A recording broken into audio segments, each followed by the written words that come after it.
wonderful electronic invention I want you to see. Show you.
without any warning.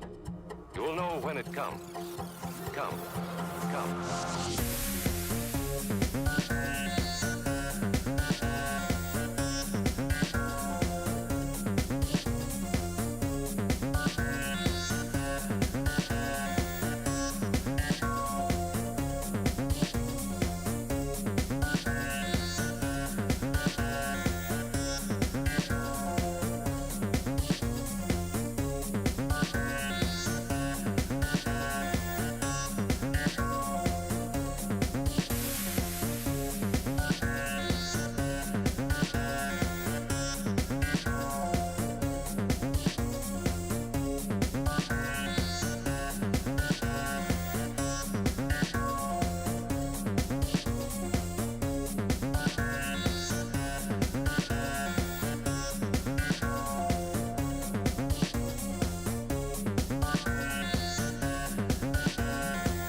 himself to the limits of his knowledge or beyond.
Hello and good evening, everybody. Welcome for some Civ6 action. We're gonna have tonight La Tribu de Fana going against the Sharks, and with the fun, we need to see how the Sharks will bite tonight.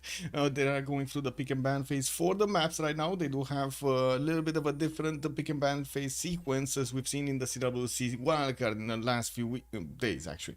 Taking a look here, they're gonna go through the map choice. They're gonna pick the map, and then they're gonna go for those 14 bans that they need to pick on any map. We do have them ticking off by the looks of it. Primordial, 7 Seas, and Inlet Sea. We're gonna need to see what kind of map they're gonna go for, but to be honest right now, well, if they do take out Tilted Access, it's mostly gonna be land maps. We got Rich Highlands left, Lakes, and Pangea Standard Ridges, and of course we're gonna need to see if they actually take the chance of living in Tilted Access for somebody to just misclick. Hello there, sirs, and welcome. Let me actually take a look over here in chat. Bonsoir, monsieur Rafifi, bienvenue. Also, Daniel Dingo, good evening, sir, and welcome. I do have to say congratulations for the VIPs, no?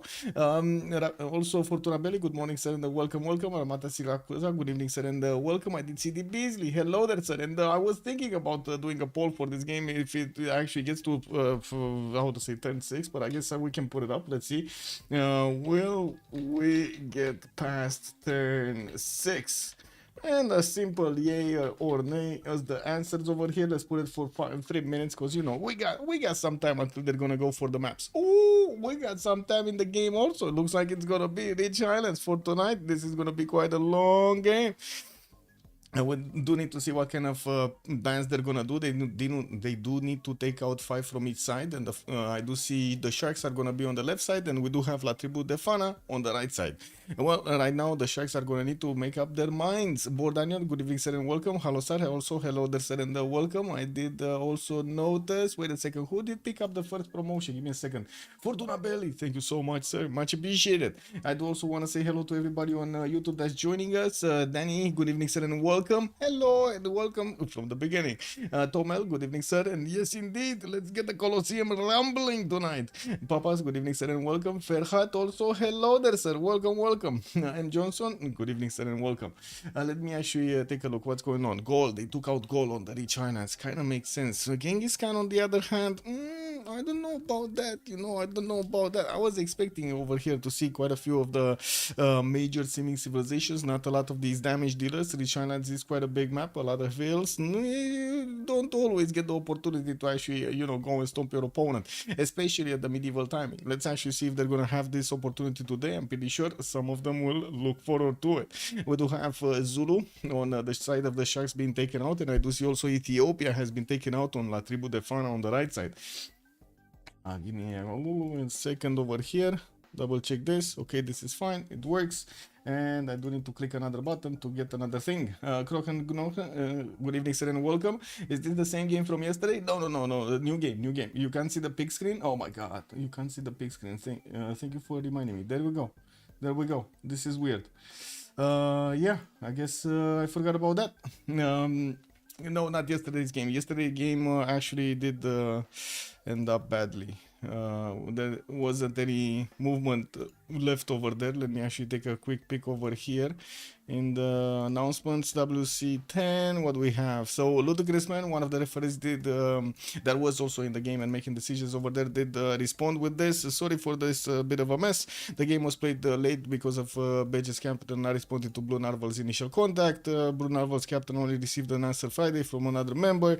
By that time there were already plans made and so on.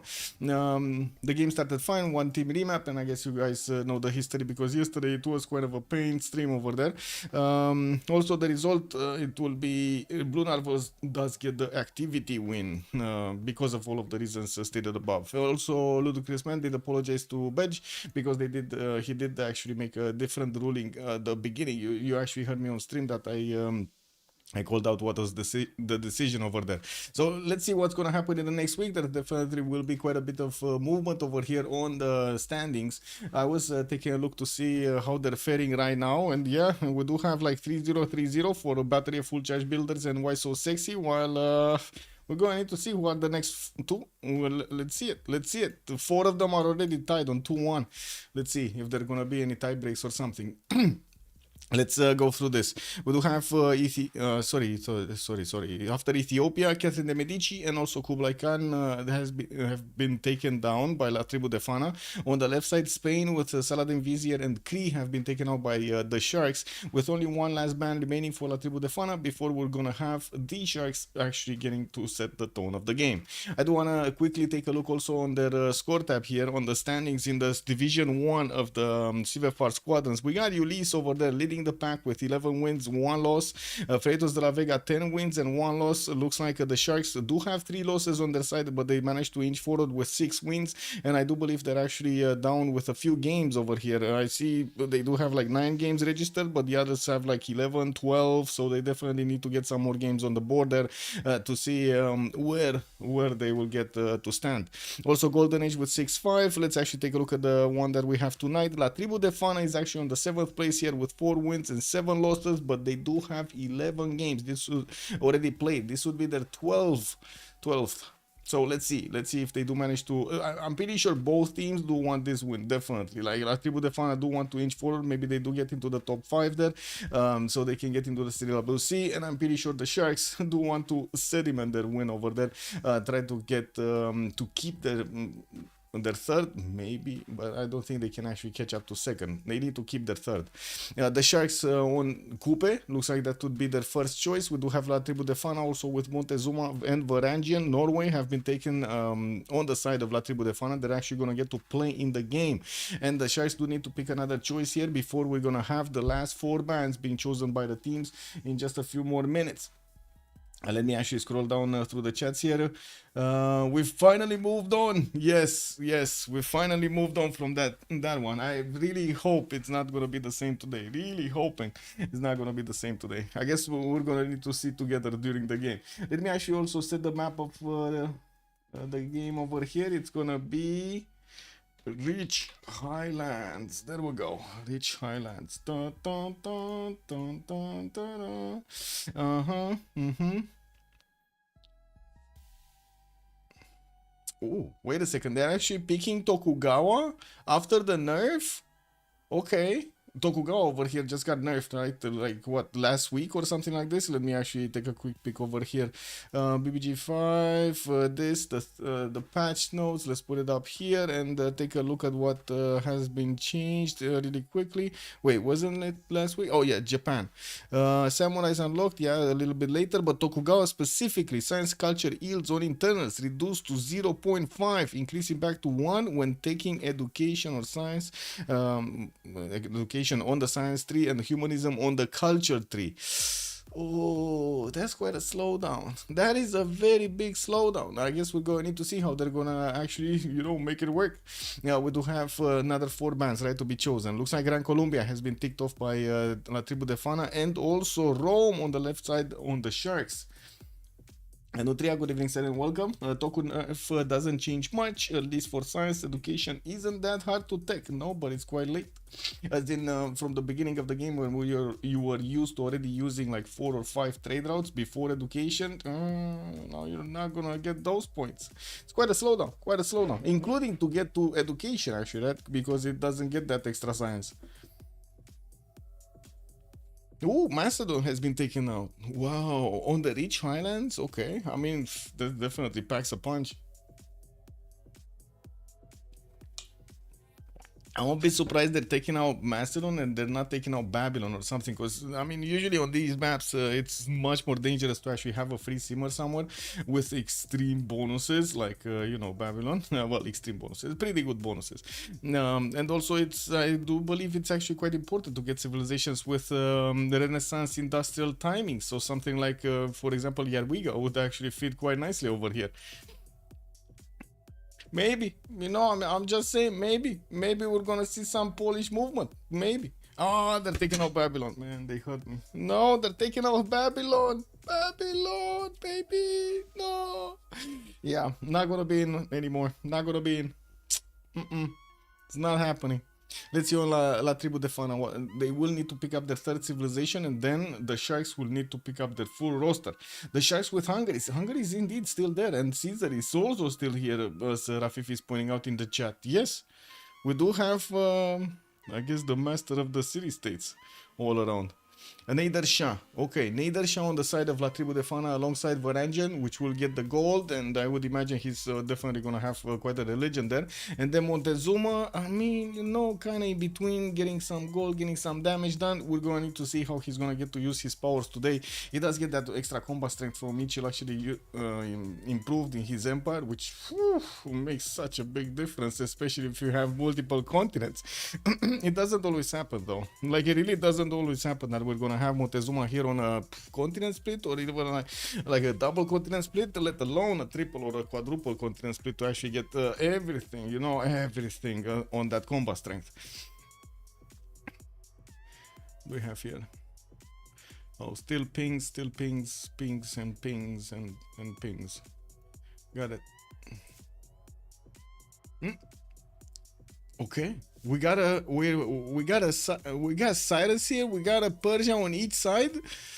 Okay, this is gonna be a bit confusing in the games, I gotta say. Like, as much as I do like to see the second Persia being picked up over here, I'm like, oh my god, this is gonna be like the Sharky Persia, and the other one is gonna be like Fana Persia.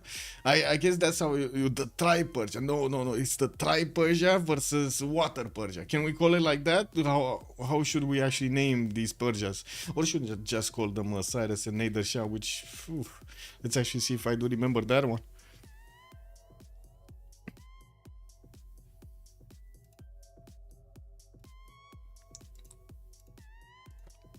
I know it. Good evening, sir, and welcome. Also, Tina, it's okay. She's okay. She's sitting right on my stool over here underneath the desk, in front of my, I guess, in front of me, just sleeping. Also, the cultural Persia and the scientific Persia. Yeah, but that doesn't. I mean, I was looking for something like a little bit more fun, you know? Yeah. Anyway, Theodora is actually getting picked. Unbelievable. We haven't seen Theodora in like a month or so in the games, right? It always got either banned or picked or totally ignored, or actually either totally banned or ignored. We didn't actually get to see her in the games. Well, let's actually see if anybody's gonna manage to actually gather all of that power for Theodora. And Eleanor is gonna come up on La Tribu de Fana's roster alongside the Nader Shah with Varangian and Montezuma. Okay, well, let's actually see what they're gonna do in the games. We do need one more to get in, and I believe Onasi will need to actually jump up so he can cast for the French community over there, while the players will need to be checked for their 0 MSs. Let me actually take a look over here. Do we have a connection to everybody? I think so. We're just missing the one here that's a random leader right now. Should I ask if everybody's in? I guess we're gonna need to see when they start to ready up and everything. It should be fine.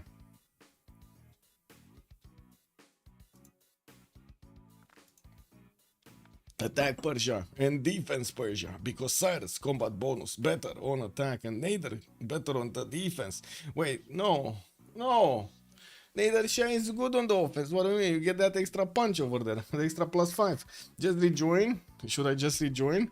I mean, I guess I can rejoin, but to be honest, I think it's just an empty slot over there. Let's see if it is. Oh my god, it wasn't. It was not an empty slot. Boom! I rejoin and there is somebody on that slot. I think that's extras, no? Anyway, we do have today. Let me actually take a look on CivFR.com and take a look at their names. We got extras with Josie06, People, and Rem showing up for the Sharks, or on the other side, Armandarin with Burikot, Captain Morgan, and Fana are gonna be preparing in the games over here. You know, on the side of La Tribu de Fana, of course. I do want to see what is Armandarin? Mandarin. What is this name? What is this? Is that like something related to Mandarin or something different? No, okay, so it's not an expression or something. That's what I was looking at. Dude, I had 6,000 hours. I'm not playing anymore. Yeah, kick. Okay, so what do we have here? Rem on Cyrus, Armandarin is gonna go for Nedershah, so we got both purchases on the top slots here. Burikot, Montezuma, Extras on Tokugawa. Fana is gonna go for Eleanor of Aquitaine in England. Pipo is gonna get Theodora, and then Josie 06 with Coupe on the side of the Sharks, while Captain Morgan will pick Harald Hardrada, Varangian. Last one in the lobby over here for La Tribu de Fana. Okay, wait a second. Is Captain Morgan actually on La Tribu de Fana? Interesting, interesting. Yeah, I did say that. No, I did say that. Yeah, he was. I remember him on another team. That's why I'm asking. Oh well, let me actually tick off that red thing over there. Really annoying, the red dots. Red dots everywhere. Okay, so I think we're gonna get this on the road over here. Let's actually put up the remap prediction for how many remaps are we gonna have. And I'm actually quite curious, what did you say in the poll over there? Will this game get scrapped? Well, I guess, yeah, it did yesterday. Kick W, 81 channel points. Yeah, it actually did yesterday get scrapped. How many remaps? 0, 1, 2. Let's put a 10-minute submission period and let's get the points in as we are loading into the first Rich Islands map generation here. We're gonna need to see what kind of land available for them to use. Will be revealed in just a few minutes. It seems Nader met a destiny similar to Julius Caesar, taken out by 15 people during his sleep. He succeeded to take out 2 of them anyway. Yeah, massive betrayals over there. What can I say? Where are we going, chat? Are we going left or are we going right? Where are we going? You gotta tell me. You gotta tell me, chat. Where are we going?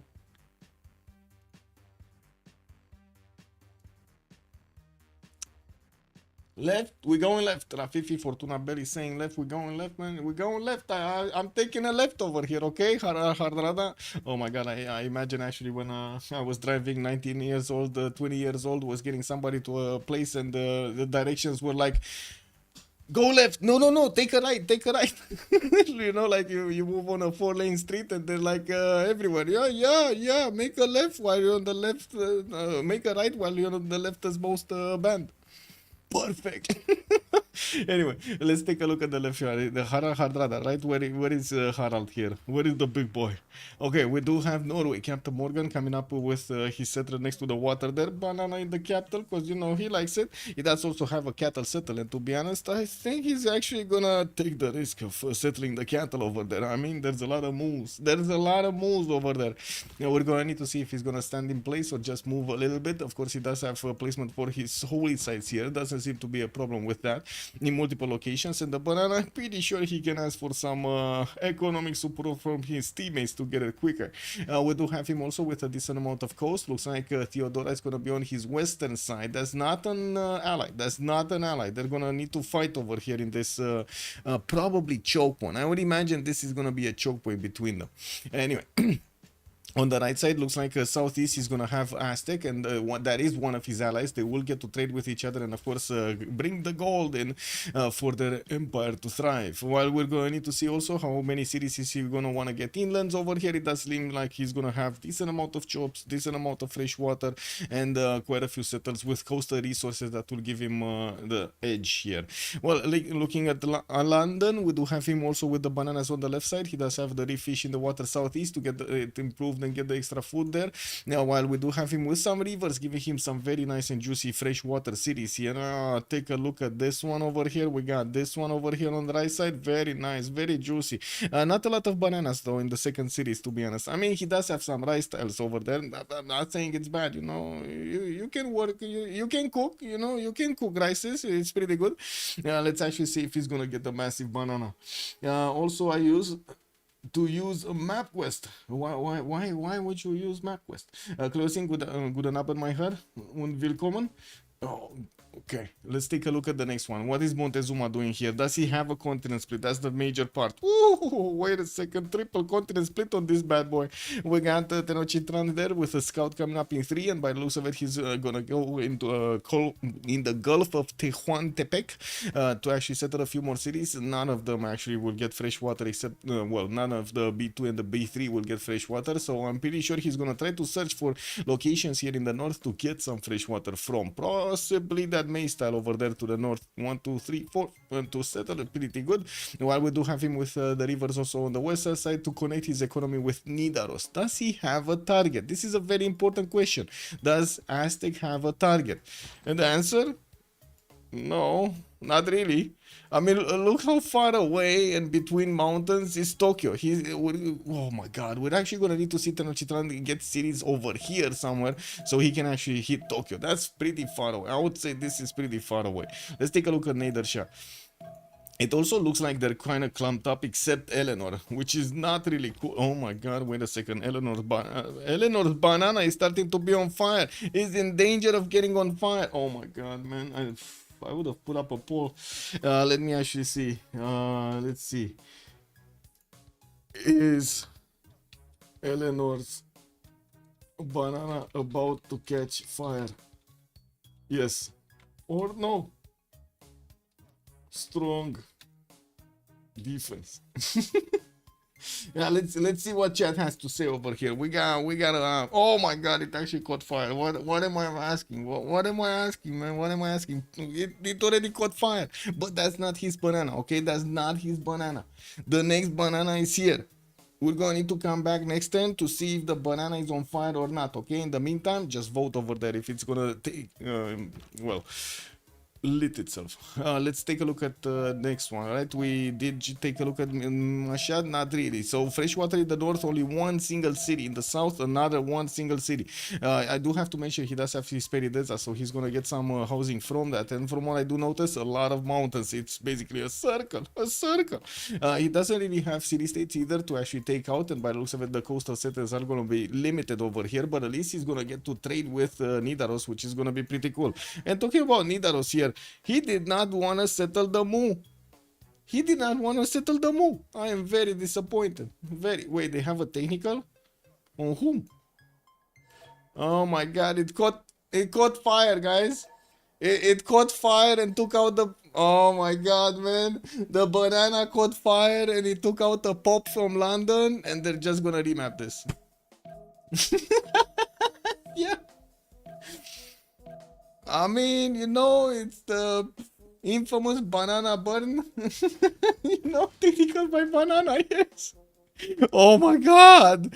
Look at all of this forest fire. Why would you give this up, Fana? Why? Oh my god, this would have been amazing. Okay, he would have definitely needed a bit of time to get his settlers out, right? One or two turns extra, but oh my god, man, look at this forest fire southwest. This is beautiful. 3D maps going strong. Yes, technical remaps do not count. I gotta say, technical remaps do not count. Okay, guys, do not count. So we're just gonna take into account the ones that they are using the remap tokens in. And to be honest, I'm not sure how much time we're gonna need to see the new map, but it's gonna happen in the next few seconds. He would have caught up quickly. Yeah, I think so. I think he would have caught up very quickly over here. Like, look at this, all of this extra fertility. 2, 4, 6, 8, 10 tiles improved. But that's kind of the extent of it, because to be honest, it doesn't seem like he would have had any more rainforest for that fire to actually go and develop. Is England allowed to keep on going with that spawn? Should be amazing, no? He was allowed. Yes, he was allowed. Whenever this happens, it's up to the team members if they do want to keep this or not, right? I don't think it's an automatic, basically. They need to actually speak it. And I've seen actually teams, like for example, that settled next to volcanoes and so on, that did have this happen to them, and they said no. They just said no.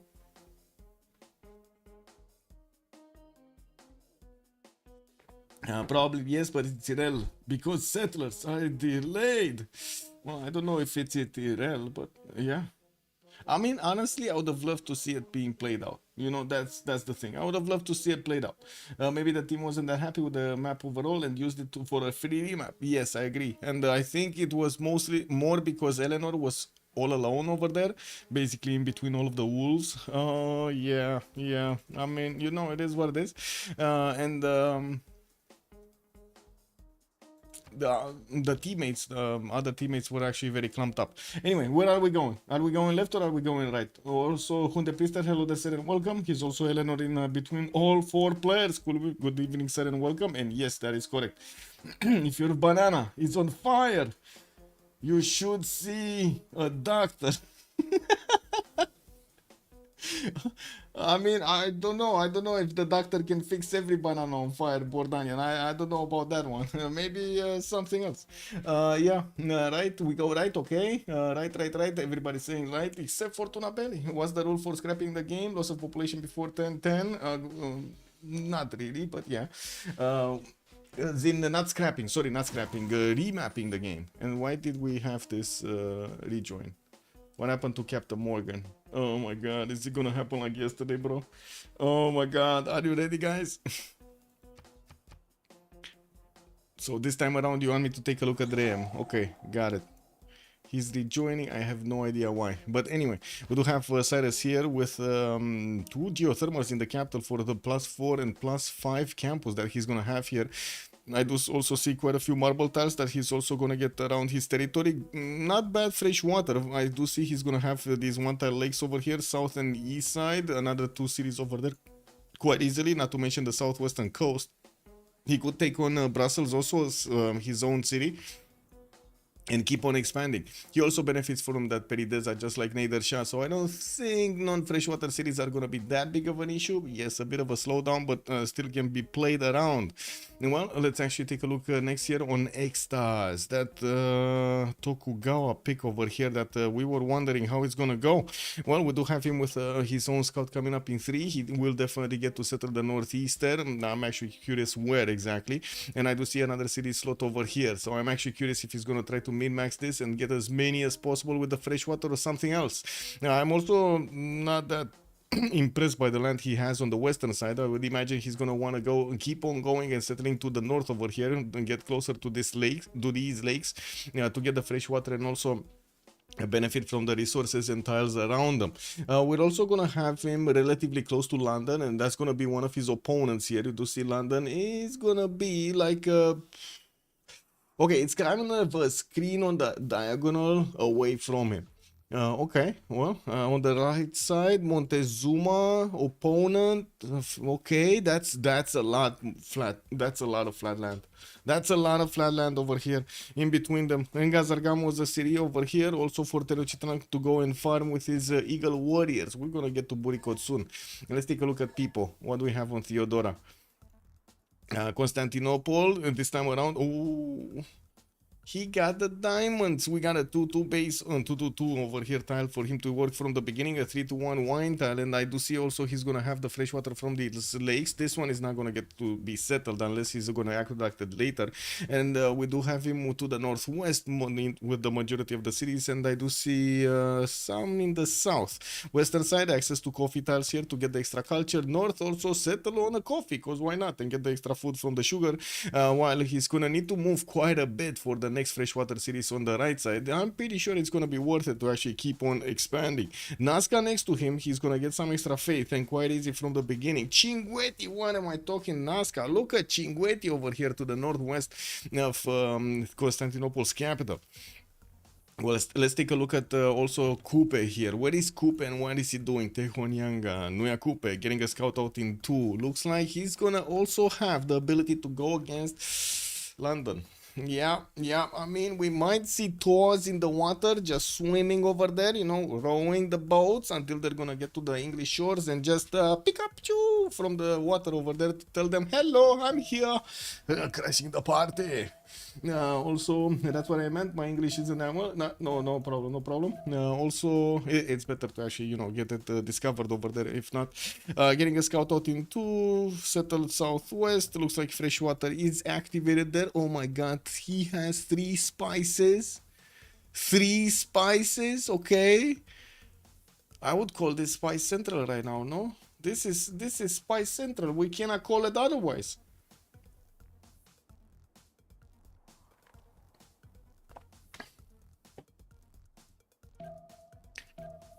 What do we have next? Take a look at Nader Shah. Neither Shah, Mashad, gonna get his diamonds out. Looks like he's also gonna have southeast over here, Mount Vesuvius to go to and settle. Not gonna have the fresh water to the north though, but he will get the fresh water from the lake. And I do also notice he's gonna get that 2-2 stone tile over there to the northwest of Mashad. While I do see him starting to move his scouts and get to discover his terrain here, he's gonna have a pretty good territory to actually go and grab cities towards Maori. That's one of his opponents here.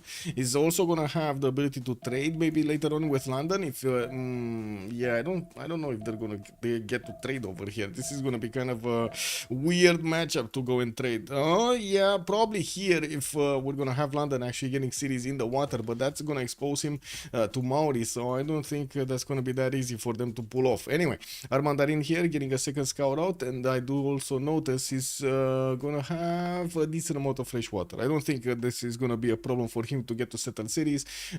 Decent ways away from also Persia. That's Nader Shah on the left side. Actually, sorry, Cyrus on the left side behind Candy. But you do see the land is kind of making a bit of a defense over here to actually pass armies through. So I don't think they're actually gonna get to fight from early on. Nobody on the eastern side. He could just keep on settling for days here. And I do see also Mount Vesuvius just burned his banana.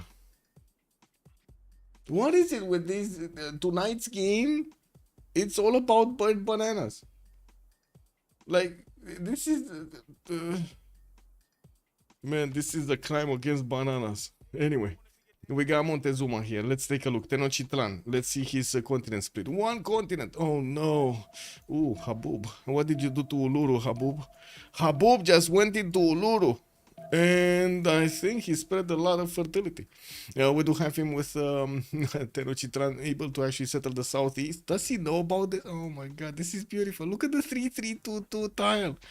that doesn't even have a resource, and it's a 3 food, 3 production, 2 culture, 2 faith point tile. And wait a second, is he actually gonna see this?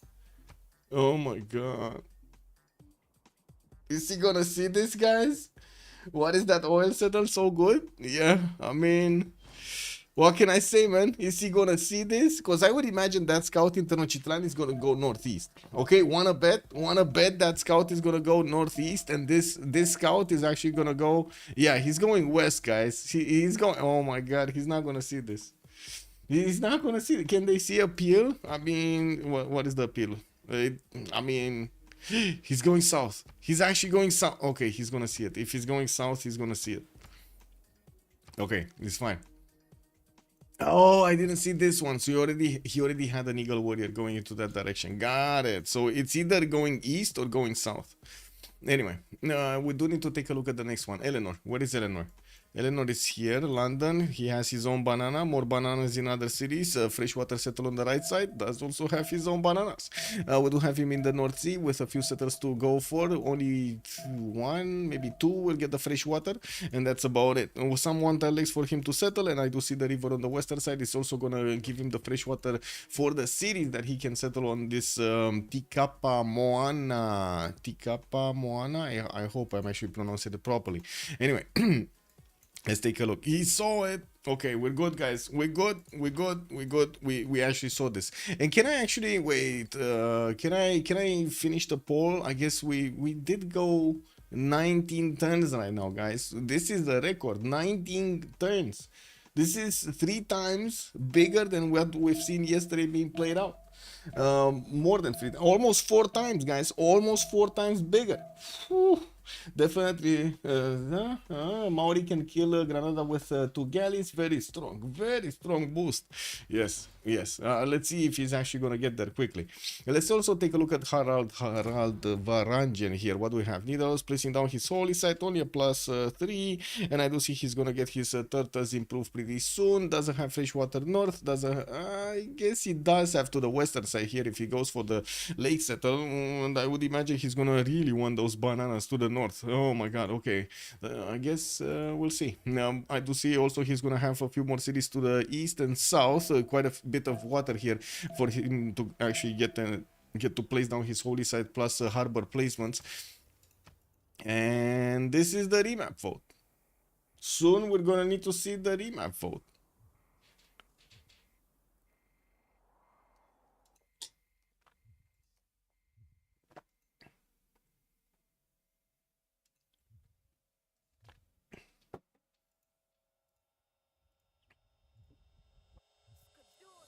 Okay. What do you think, guys? Should they remap or not? Usually I wouldn't really think of it. Oh yeah. Oh yeah. Look at Buriko, man. Look at Buriko. Immediately going for the spice settle. Oh, I should say the oil settle over here. Yeah. I mean, there's no city better than that on the entire map. Not even Mount Vesuvius could do this. Where is Mount Vesuvius, by the way? Pretty sure I did see it somewhere. Constantinople, no. Here, no. Come on, Nader, there we go. The burnt banana. The Mount Vesuvius that burned his own banana. And this is gonna be the map. This is the map, guys. No, zero remaps, because the first one was a technical. So this one goes through. We're gonna see it being played. And we need to actually finish the prediction over here. Click on buttons and get the zero remap. 13,000 points are going somewhere. They're going for somewhere. Let's actually see. Are we? Can I take a look? Who did it? Deep Paisley and Port Onion. Well, yeah, they nailed it. They nailed it. They were the only two that nailed it. Very nice. 45%. Very nice. Very nice. Okay, let's take a look at Harald here and also take a look at his strategies. Let's throw also good luck, have fun in the chat there. And I do see Nidaros is gonna get in 2 turns a holy side. He's sending his first city to the east side. Probably again, it's going for the bananas. We do have him with also a few 2-2s in the capital with his 3-1 sheep tile and also the 1-3. He can get quite a few tiles to work, and I do also notice he's gonna have his horses in the second ring here, while his iron is nowhere to be seen. I would imagine it's underneath the holy site, because otherwise it would have been here somewhere. So that kind of is the only place that it could be. I don't see iron in another place though, so this is a bit disturbing. I really hope he has that one underneath his holy site. Moving forward to Eleanor, let's actually take a look here. Eleanor moving east, that totally makes sense, so he gets the freshwater city over there. We do have him also with a decent amount of chops, 2 tools to go for, the stone chops, while he's also gonna have a lot of diamonds over here. Whoa, how many diamonds are here on the map? 1, 2, 3, 4, 5, 6, 7. 7 diamond tiles, guys. 8, 10, wait, 10 diamond tiles?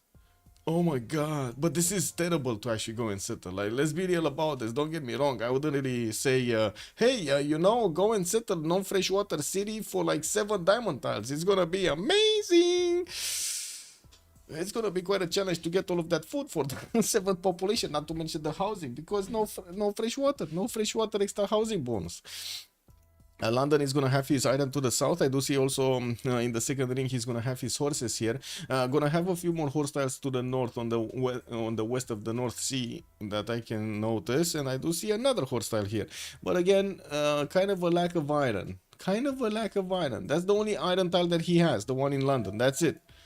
I don't see any more. I see oil, I see coal, I don't see any more iron. That's kind of unfortunate. Anyway, now let's take a look also on Montezuma. What do we have him going? So this is going to be the turn that he's actually going to get the settle on Uluru and benefit not only from the era square but also from all of these 2-2 tiles. He just jumped up very nicely into the sky over here with his culture. 6 culture attained, 4 science, because he's getting the extra culture from underneath and also this extra culture from the other tile, the 3-3-2-2, and not to mention he's also getting the faith. So now he's gonna have a very, very quick pantheon. Oh my god, what is this Temple of Artemis, guys? Guys, what did they do with Temple of Artemis here?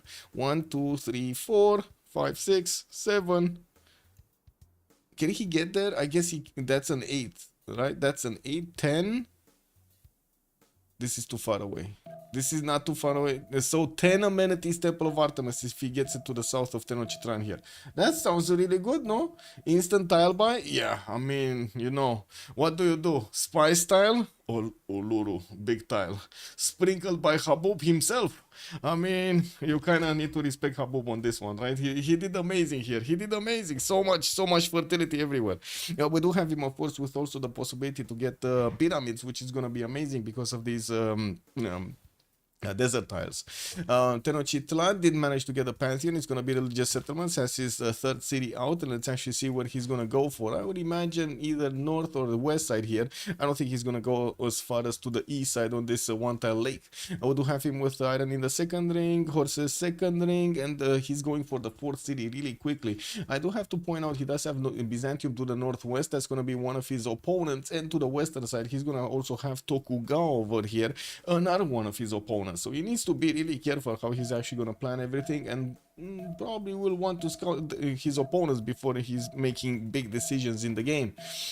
Taking a look also, next we do have Nader Shah. Let's see, he's still on one city.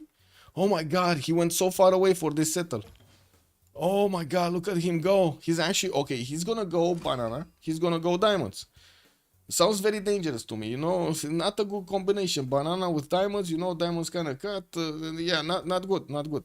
We do have Bactri here being settled, and he's going to have the geothermal right next to that mountain to get some extra adjacency towards campuses. While I do see he's going to get his third city out from Mashhad, well, let's actually see where he's going to go with it. Mount Vesuvius, he's just waiting for him to settle on it, but as you can see, he's not really interested. He didn't even scout all of that wonder. He started off with campuses, a +2 in the capital, with Bactri still needing to place one. I would imagine he's going to want to get this, so he gets the +4 because of the 2 rainforest tiles, the geothermal, and of course the mountain over here. I would imagine also we're going to need to see some movement here soon, and going to probably see another city here, while Mashhad does benefit from his sword style in the second ring. We do have him with iron, first ring iron from Mashhad. Okay, third city out, some forest fire on the western side, good enough fresh water here, northwest, west side, candy to take out if he wants to. To be honest, I think he will probably get a city in the south here for those coastal trade routes with Eleanor. They probably already saw this, and I would imagine Fana is not going to take that long to get a city on the west, but they do need to see what's going on with Maori, and this is probably going to be the challenge here, to get the information where is Maori going to settle, because they see Granada, they see the coast, but they do not see Maori has access to both Granada and that particular coast. He's going to be the master of the seas over here that needs to be taken down. Anyway, let's stop talking about Poseidon and go for Coupe. Guess what? We're not talking Poseidon, we go for Coupe. We got Tehoniaga Noya Coupe here, getting his builder to start improving the tiles, getting the fish improved, soon gonna get the crabs, while his settler is starting to move west side here. Oh my god, look how close they are. They're basically touching borders. Oh my god, Christian Sand actually went east, and he's basically touching borders over here. And their opponents, this is very close. This is extremely close. And I do see, of course, he does have the dedicated spy settles here in Tehoniaga Noya Coupe. He's going directly to the western side, trying to get a city right in the face of Norway. I do have to point out the Toas are coming up a lot earlier than the Berserkers of Norway. So we might actually see some Toa action getting to move their I would say troops into Kristiansand and Nidaros. We're gonna need to wait and see what's gonna happen. Going for the monuments, importance from Engarwahia, access to iron in the second ring, access to horses over there to the northwest, while we do have him with cities on the eastern side. At the moment, there is nobody on this coast for him to go for, but he can take out Granada. He could try to get some boats to take out that city-state. Looking at people, 4 science, 2 culture, on Theodora, getting his holy sites, the double trouble here from Constantinople and Nicaea. We do have him also to the western side, moving towards that coffee settle. I do have to point out, did he see both coffees or just one? Yeah, he knows about both coffees. Because I would have imagined he might actually want to go one step closer to the coffee tiles, but in this case scenario, he might actually want to put a holy site over there on the western side rather than not, or get the holy site here as a +3. I don't know. I will see, because I think it's expensive to get the coffee tiles right with gold. This is what I'm thinking here. Anyway, we do have him getting his shrines up, Moksha in the capital, fortress to settle, horses in the first ring. I do see him also benefiting from that wine tile. Iron nowhere to be seen. We can only assume that it's underneath these holy sites. I don't see any in the second ring. I don't see any on the western side, none in the north. There is a single iron tile here, which I find it kind of doubtful that he's actually going to settle for it. You know what I mean? It kind of feels doubtful to me. But anyway, we'll see. We'll see. Maybe he's going to get a non-freshwater there to get some, I don't know, extra districts or something. I doubt it. I wouldn't settle that one, but sure. Let's go Tokugawa here. What do we have on Tokugawa? Tokugawa, 2 cities strong, Nagoya northeast, getting scouted out by Aztec. Aztec is already sending a 4th city towards the western side here, and by the looks of it, the monuments are coming out from Nagoya. Tokyo gonna get a builder, 3rd city moving. Where are you going? Oh, here? He's going here? Oh my god, please don't settle the rice tile. The rice tile is non-freshwater. He would need to move 1 tile more or go into the tundra here. Because this one is non-freshwater. Look. Non-freshwater. It's because of the ice. You cannot break the ice. Then this is one of the bugs that have been introduced with BBM, I believe. The ice just, I don't know, randomly spawns a little bit too much. You know, it just grows a bit too much from the beginning of the game. And as you can see, it creates this non-freshwater placement. But anyway, we'll see if Extas is actually gonna go 1 tile further or gonna settle non-fresh. What do you think? Is he? Oh my god, he did settle non-fresh. Okay, well, sure. Yeah, that's gonna be a bit of a challenge there. At least he does have 3-1 food base. We do have a war declaration also being sent. We're gonna need to take a look who is warring who, but I don't see an immediate threat at the moment. Oh, this is what's happening. Maori settler versus the Norwegian scout. This settler wants to get onto the tile there to grab the spices. This Norwegian scout is saying no. You cannot get there. No. Maybe they want to trade banana for fish. What do you think? They want to trade banana for fish or maybe spices for sheep tiles? Who gets the first religion? Let's take a look. So Norway already has 3 great prophet points. Byzantium is on 2. I don't see anybody actually recruiting 1, and I don't see them yet making projects. So let me actually take a look. I don't see a project over here, and I don't see a project over here. So I guess we're gonna need to see it in a few turns if Norway is gonna get it. He did manage to finish the holy sites faster than Byzantium, but there we go. Byzantium just jumped up to 4 of those points per turn, and he's gonna get more because he's going for more shrines here from Constantinople, not to mention Nicaea. And that's a bit late though. I don't think he's gonna catch up. Even with 4, like even with 5 actually over 3, I don't think he's gonna catch up. Wasn't Norway building some also? No, he's not. Norway is not building some, and I do see his second holy site here is getting stopped. There's a pesky Persian scout that just wants to make poop all over that holy site there. Anyway, now let's take a look at Eleanor. Oh wait, did I see this? I didn't see this. So wait. Aztec has iron and horse. I did see this. Okay. Let's see Fana. What is Fana doing? He did get God of the Sea. He's going to get more production on all of these coastal resources. We do have a settler moving western side here, I would imagine. And we do need to definitely see if he's going to get that into the water. We do have Persia managing to scout this western side. And he's realizing these seas are connected to the west. They do see also the spawn of Maori. So I would imagine they're going to see the cities pretty soon with a Persian warrior coming from the side of Kandy. And one coming from the Granada direction. They're definitely going to spot that out. We do have also, let's see the 4th city. Come on, where are you going? He's going, so is he going east side here or is he going west side? West side or east side? Where is he going? There is also one angry looking Japanese warrior that is standing on that forest that is not getting spotted right now. He's in the fog of war and keeps, oh, never mind. He just got out of the fog of war. Kick W. We don't have a builder coming out from London next turn, and of course the monuments for that extra culture, both iron and horses in the south, while we definitely need to see where this settler is going. I do also notice Fana is very careful over here, doesn't want to actually commit with the movement of the settler somewhere, so he has the ability to shift enter his settler back because he's not escorting it. He doesn't have an escort. The lake is more interesting. The lake, the one tile lake on the right side, on the southeast, okay, more interesting than this. I don't know about that. I mean, you know, coffee tile, sugar tile, 2 sugar tiles with a lot of 2 2s around. I don't know about that. What does this lake have? I guess you can go horses, you know, you can ride the ponies over there in that city center. You have some bananas, quite a few coffee tiles, but where production on the coffee tiles? These are, you know, just weak coffee tiles. Okay, let's take a look, Harald. Did he get a religion? Not yet. Do we have a religion? So Byzantium is 4 points, and we do have Norway on 3. Did we even pass a 10 or something? I guess so. We're probably like, what, 3 turns away from seeing Norway managing to get a religion, but he still did not manage to push back the Persian scout from the borders of Christiansand to finish that holy site. And this is quite unfortunate because, right, you do want to get that religion spread to as many cities as possible. And one of the ways to spread your religion is to actually have a holy site built in the cities that the moment that you do get the religion activated, the great prophet to actually make a religion. Fourth settler coming off from Nidaros next turn. We do have him with horses in the south there in the second ring, while he's going to have his iron probably underneath one of the holy sites.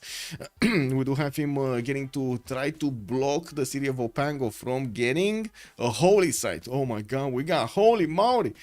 Josie 06 here going to get a slinger to also do some damage here to the Norwegian warrior, while Norway is trying to push back the Persian scout from the borders, on, I should say, specifically from the holy site in Christiansand. We'll go. That scout is still gonna stay alive. He has a promotion. He has heals, a perfect fortification over there. I would imagine this scout is gonna stay alive for another 4 turns. No? Do you think, chat? What do you think, chat? Is he gonna take out the scout faster? I don't think so. Really not sure about that settle. Yeah, I'm not sure either. Let's see. So, whoa. Byzantium got a project. He's gonna snatch this prophet from the jaws of Norway and get the first religion on the board. Let's actually see what kind of religion is he gonna get next turn. Let's see it pop.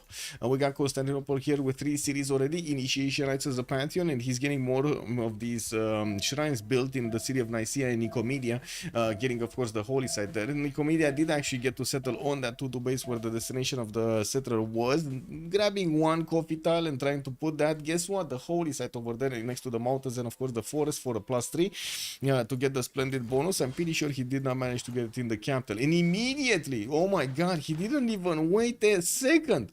It wasn't even necessary to go for all of this trouble, but he just wanted to click the fastest religion. Did you see that? Like, we barely saw. It was like the flash over here happened, you know? Turn happened, boom. Great Prophet popped in the capital city, boom. Inactivated on the holy side, boom. He got a religion. Like, it was so quick.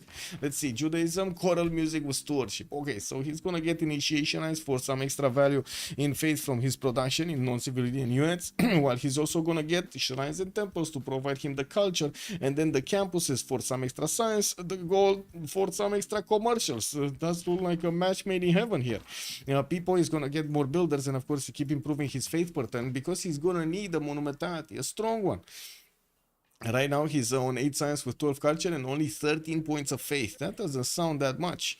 Japan did make a choice also on his first districts. He's gonna go for commercials, not harbors, and I do see he's starting to pre-place quite a few of them, getting to also insert Moksha in the city of Tokyo in 2 turns. While he does have a builder to keep improving his tiles, he finally got the first trader moving from Nagoya to Tokyo. Eleanor, Pantheon, God of the Sea, starting to improve resources, has quite a few fish tiles here, monuments coming around. Neidersha, City Patron Goddess. We do have our Mandarin also finishing the first 2 or 3. First two campuses. The third one is coming out from Bactri, and of course he's starting to roll in these scientist points. Now this is Hypatia first, so he will have the opportunity to grab him, and not to mention get a free library in the I would say district he wants there. Moksha establishing 2, 4th city also coming out from Asher in 2 turns. I gotta say he might actually need to step on this. The other Persia is coming in with 2 great scientist points also immediately. Let's see what's happening.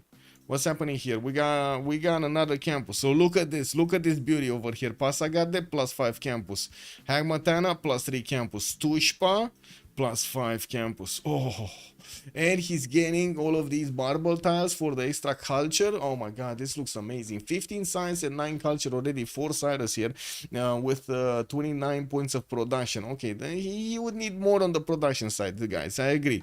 And I do see Hamatana is gonna also grab an camel here in the southeast. He's relatively close to Norway.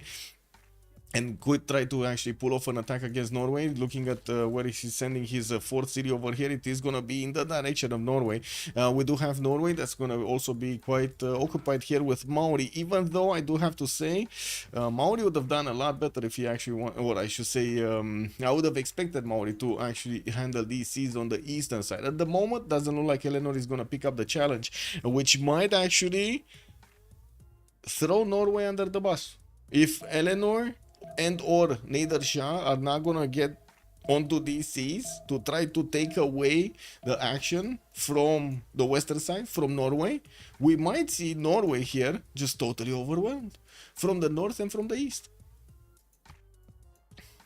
It's illegal. No, Lancer, we got the Sharks and La Tribu de Fana. Let me actually put up the team labels, because I think that's the question, right? Who are the teams? So the Sharks are on the left side. We got La Tribu de Fana. Okay, Tribu de Fana on the left side. And then we're going to have the Sharks on the right side. Come on. I cannot... okay, there we go. I couldn't write. Until I said it. Did Norway take a Defender of the Faith? He went for, yes, Defender of the Faith with work ethic. He went for the production from his shrines and temples, and of course I do see also Defender giving him that extra +3 in the cities that he has converted. And I do see also Pantheon. It's going to be Divine Spark. Okay, well, I guess he's going to get a few more points for his holy sites here. Not bad. We do have Liang getting established in the city of Nidaros, where he does have 1, 2, 3, 4, 5, 6, 7, 8, 9. Okay, 9 resources. 9 resources, not bad, not bad. 9 resources, not bad. Not amazing, but not bad. Okay, what do we have next? I did see here we do have Goddess of Ties being picked up by Maori, and he's starting to get that extra culture. 9 science with 11 culture at the moment, 41 points of production. Managed to actually get early empire here for that extra production boost on all of his coaster, or I should say coaster. These are like the forest and the rainforest.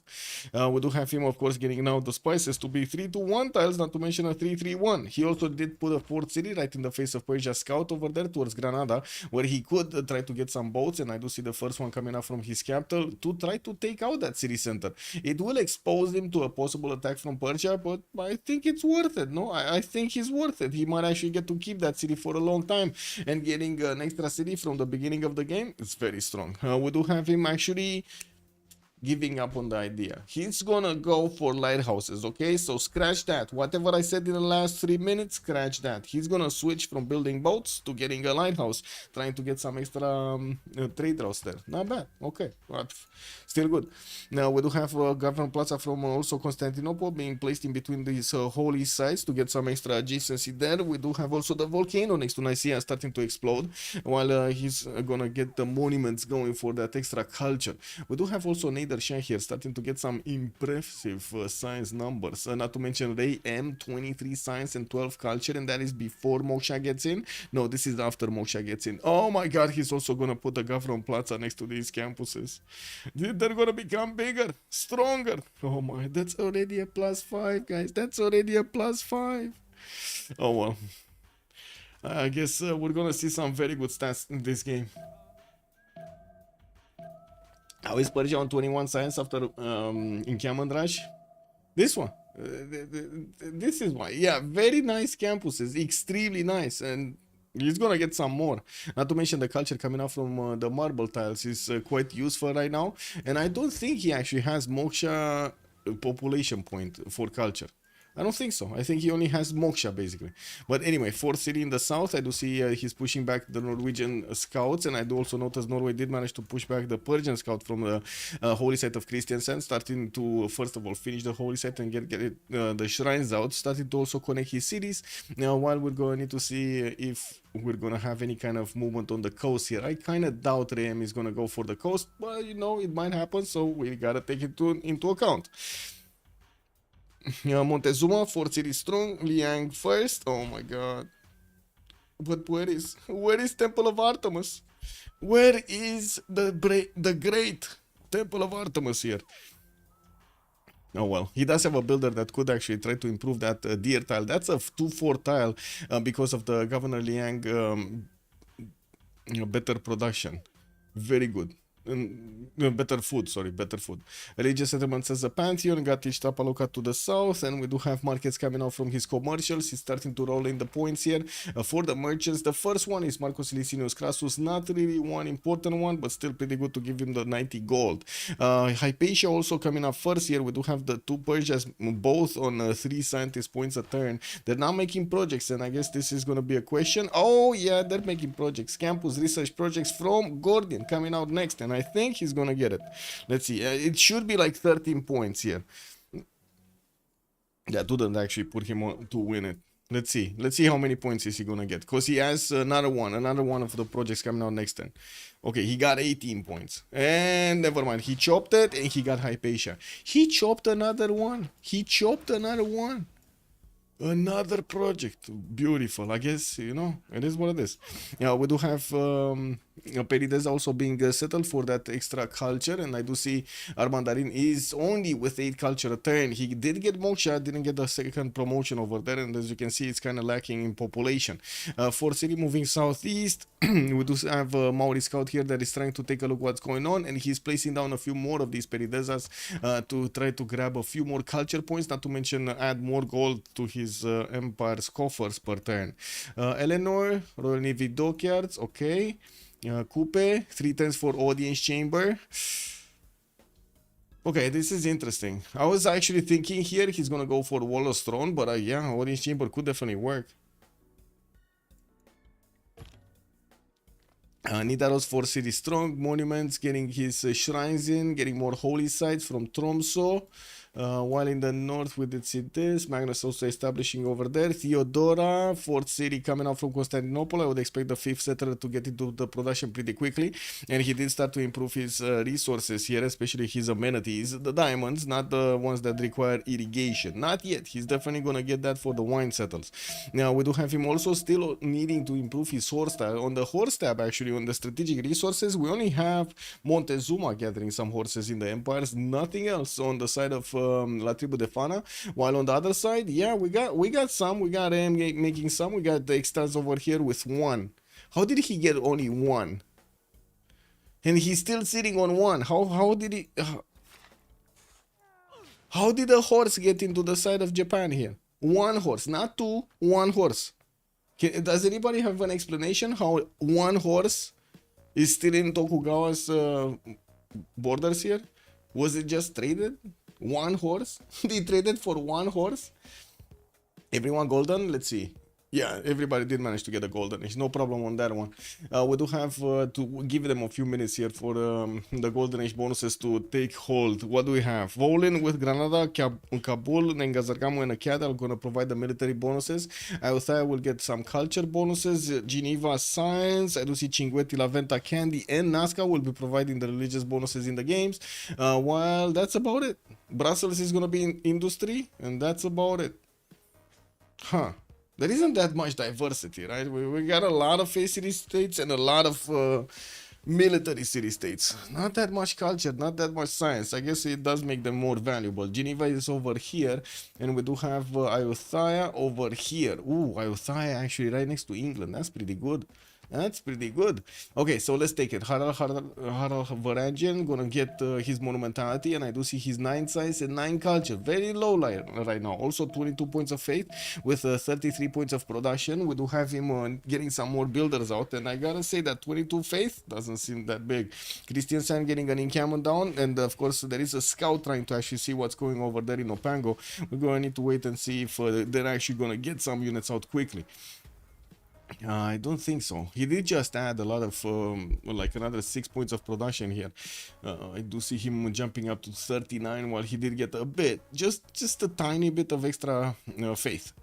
Okay, Persia in the north just got a pantheon that's gonna be God of Craftsman. Anyway, Eleanor, 15 science, 22 culture. On the other side of Maori of Kupe, we do have him also with 4 cities, getting his lighthouses in the cities that he did build the Royal Navy dockyards. Also getting the extra production from all of these tiles, except the fisheries. I don't know why he actually spent a resource there, well, like a builder charge right now, but sure. He's also gonna have the ability to chop these stone tiles, so he gets the lighthouses faster, and of course start to connect his cities with all of these trade routes to the capital with Pingala. Wow, that was such a bad chop on the stone. It only shaved off one single turn from the lighthouse. One turn, just one turn. Aztec's going for Toa. Aztec, Toa. He's getting it. Yes, Boricot manages to save the day here. 59 points of production, 11 science, 27 culture. The big bad boy over here is also getting 33 gold a turn. We do have Liang in the capital, giving him all of those extra points of food, and I do see he did manage to also get the production here from that governor. We do have him getting his getting his traders out after he did finish his commercials. I'm a bit curious why he never actually sent an army of Eagle Warriors to try to farm Ngazargamu. I'm very curious about this. Like, he only needed like 2 or 3 Eagle Warriors and boom, infinite builders from Ngazargamu. Not to mention a possible city takeover. But anyway, I'm pretty sure Temple of Artemis is gonna be pretty good anyway. Wasn't the Maori spawn full of spices? How does it come that the Aztec also has some? So we got, wait, Aztec has 1 spice tile, and you are wondering, because it's same continent, that's why. They're actually on the same continent. It's a very massive continent, the white continent basically. Okay, next up, DShark, 24 science, 31 culture. We do have him 4 cities strong, getting more builders out, also placing down an encampment from Gordian from the northern city.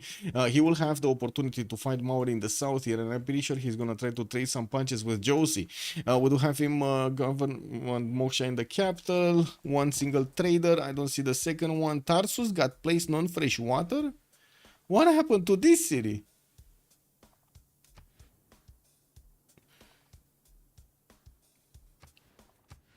Okay. Oh. It's his choice, no? Yeah, it's kind of looking like his choice. Anyway, 45 points of production here for Armandarin, and we're gonna need to see what did he get. Penbrush and voice for the extra culture on his districts, and I'm pretty sure we're gonna see a few more of these holy campuses. Sorry, the campuses are being built from his empire to get all of that going. He did also recruit Hypatia, so he has a free library in the city of Mashhad, not to mention extra science from all of the libraries that he's gonna build throughout the game. Josie, 11 science, 33 culture. On Maori is starting to get Pingala activated in Ngaruahia. Does have a level 2 campus over there, and I do see he's also gonna get a religion in the city of Vopango. He doesn't have defender anymore because Norway took it, so I would imagine he might actually think about something else. And we do have the first horses also coming out from Persia here. First horses getting chopped from Hamatana. This might actually force Norway to get some defensive armies. It also looks like they are on the opposite side of the earth on the mini-map. Yeah, they are. Yeah, it looks like, but they're not that far away. Yeah. Another boat coming up from Kayapo. I do have to say Granada does have 3 attack vectors to go into that city center, and Josie over here does have a galley moving towards it. The city of Granada also did not build a galley, so the strength of the garrison is only 19 points at the moment. We do have also Josie with that Penbrush and voice. 58 points of production right now. Okay, not the biggest one. We got Burikot here with 69 points of production. What did this guy do? Oh, right, Liang, that's why. Liang and Habub, and of course soon we're gonna have Temple of Artemis giving all of those juicy amenities to the cities. He's right now on +3. He should jump up to +6 when he's gonna finish that Temple of Artemis. Theodora, people, 19 science and 26 culture. We do have him with 3 cities at the moment, getting his libraries in the campuses he built. Not to mention the government plaza is giving him quite a bit of adjacency towards those holy sites. He's on 55 faith a turn, and he did choose to go for the monumentality golden age, while we do have him sending a 4th city to the northwest and getting more settlers here from Nicomedia and Constantinople. He did manage to get this beautiful campus. That's a +4 on the right side of Nicaea, where he's also going to get the library for the extra science. 51 points of production is also putting him quite good in the lobby. What do we have? Where do we have? So 4th city there. This, I did mention, it will take him a long time to actually get cities here, but it will be worth it. A lot of geothermals for that extra science. Not to mention in the south, southwest, he has Japan. That's going to be one of his allies. Doesn't care. He doesn't care about the southwest. So I would imagine actually Byzantium is going to be the free simmer. It kind of feels like he's going to be the free simmer. Yes, there's Montezuma southeast, right? This might be a problem, but do you think it's going to be a problem? That's the question. Do you think actually Aztec is going to move towards Theodora, towards people? We'll see. Extras, 9 science and 26 culture on Tokugawa. Pembrasian voice golden age here for him with 3 cities. He's going to get also his ancestral hall importance from Tokyo. Moving a 4th city to the northwest, I would imagine Niter tile, but it's kind of weak, very, very weak as a settle. Hey, your share, Brit. Thank you so much for the tier 1. Much appreciated, sir. Brit retained his knighthood for 22 months. He's going, yeah, he's going for ancestral. That's a lot of cities that he wants to settle. I don't think he's going to have that many cities to settle. I guess all of this land, he's actually looking forward to settle to the north. All of this freshwater land here from this English warrior towards this Aztec scout. That's a lot of cities. Because to be honest, like, what is he going to do on the right side? There's no fresh water. What is he going to do? Oh, I just noticed the chat on YouTube. This Aztec city to the south might win him the game. Yes, this might be amazing for him. The Norway Maori situation is tense. The drums of war are already in the air. Yes, no crusade for Byzantine. Let's see, did he get it? No, nobody got crusade. But yeah, Byzantium did not get it. Byzantium did not get it. Nobody got crusade yet. It's gonna be funny if we're gonna have Maori getting it. Anyway, 4 times for an encampment from Opango, while we did have one from Kristiansand. I do see also Magnus is establishing there, and we do have Norwegian builders starting to show up. Ooh, wait a second, we got some knees coming from the north, man. We got the ponies coming in towards Kristiansand, and we're gonna need to see if Norway Slinger is gonna be up to the challenge. Oh my God, this is David. This is David, and this is Goliath. But we got multiple Goliaths. I don't know what he's gonna do. And I do see also we do have a general here that's just gonna teleport in the city of Parsa probably. That's the first general of the game. That kind of looks like it's the first general of the game. That is the first general of the game, Hannibal Barca. While Norway did manage to get a project out, we do not have him with enough points. Maori is also going to need to get some. I think he did put in the card, because otherwise he wouldn't have had 2 great general points a turn. He doesn't even have his encampment finished in Opango. Oh my God, the great disturbance. The great storm in Kayapoi. This is bigger than Habub. Look how this land looks. Look at all of these tiles over here. 2-3 tiles, 2-4 tiles, 3 3s everywhere. Maori is so happy about this. What do you think is gonna happen next time when this is just gonna blow over on the western side? Wait, did the galley die? Weren't there 2 galleys here? What happened to the first one?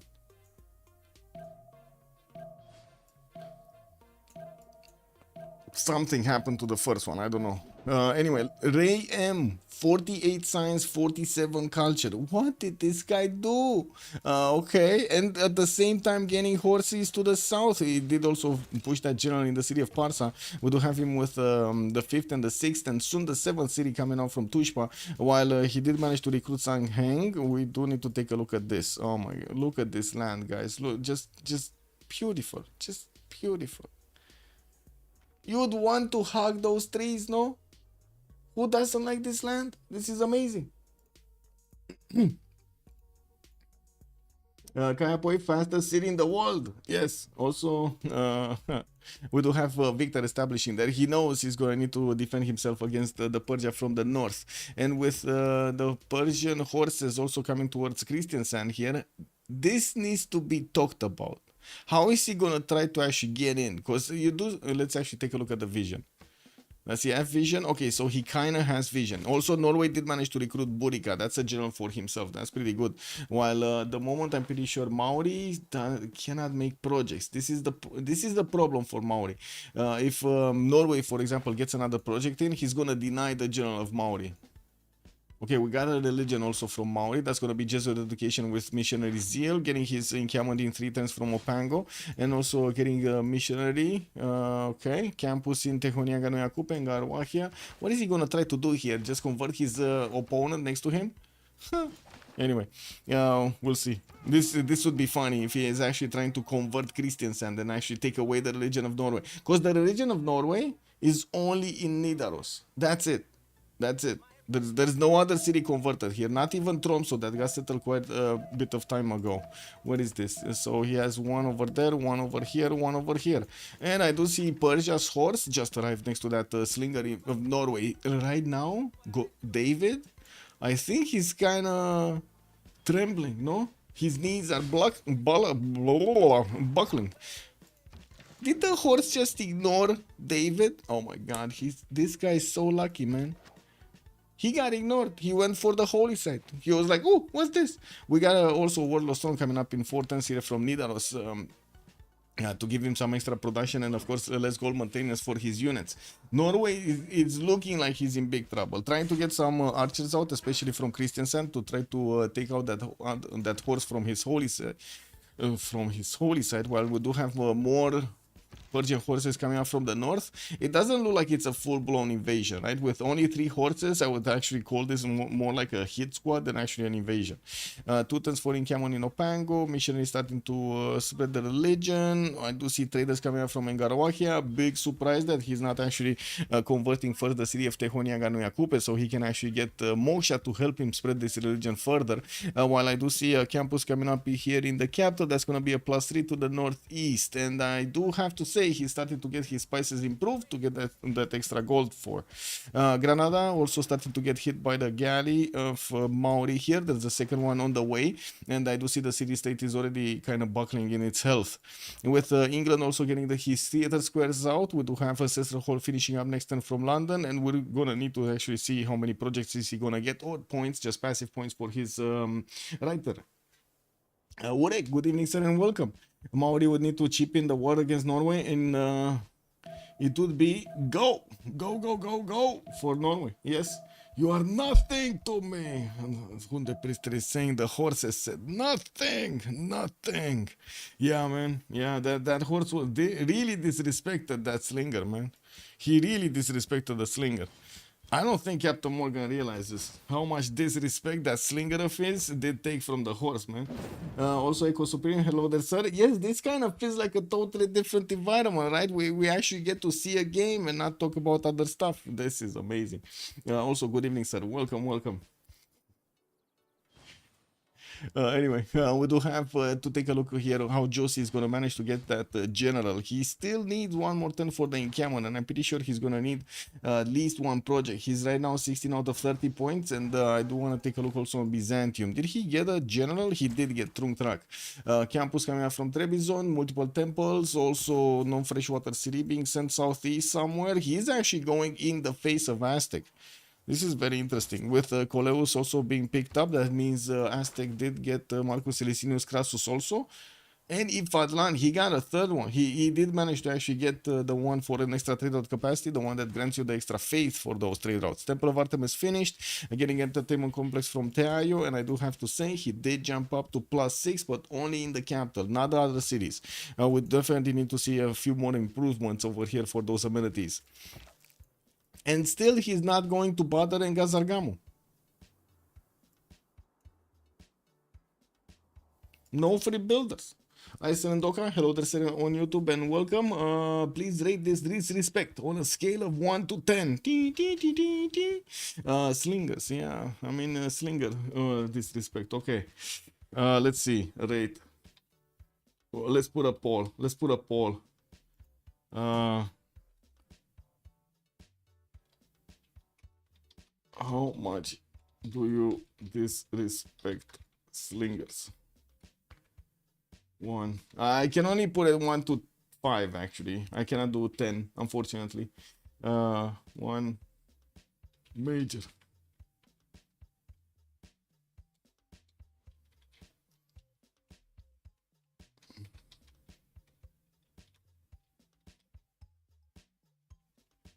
One sec.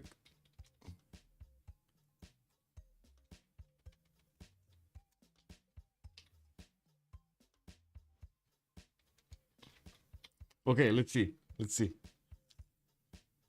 Scale 2 out of 5. How much do you disrespect slingers? Simple question. Do you respect the slinger power or not? Very simple question. 1 means respect. 5, no respect. So let's see what the chat says.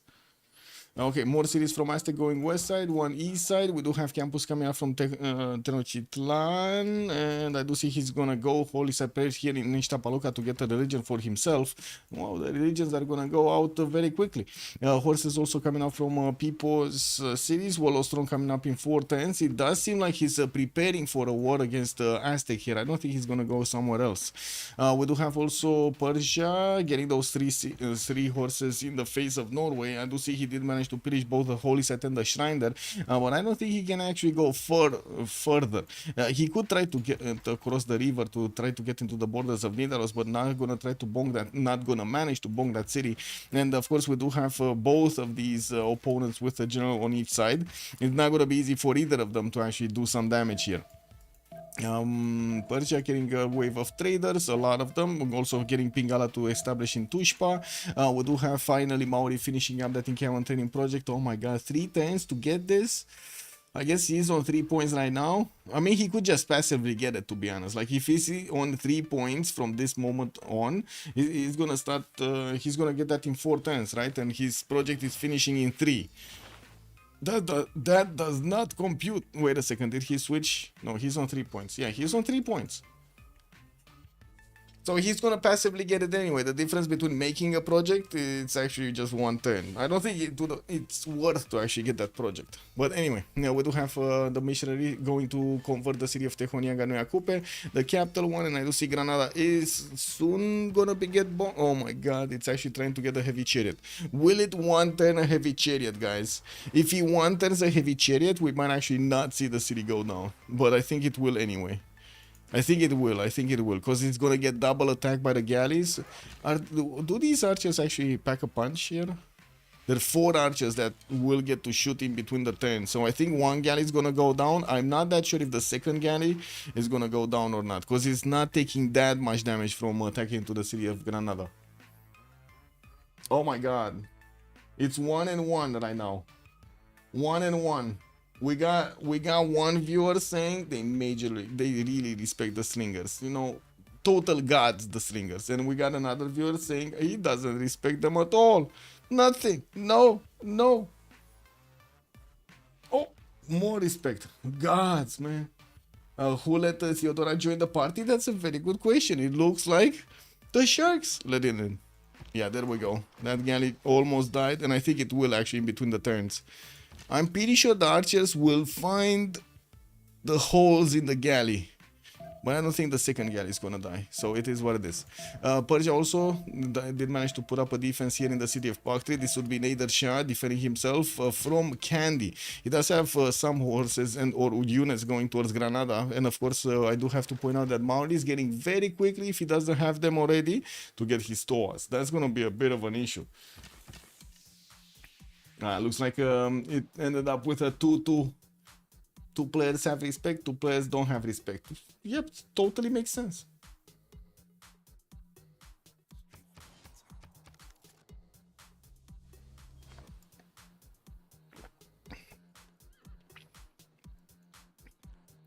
Okay, another wave of settlers coming out from Maori, 2 of them. I do see his theater squares are getting pre-placed.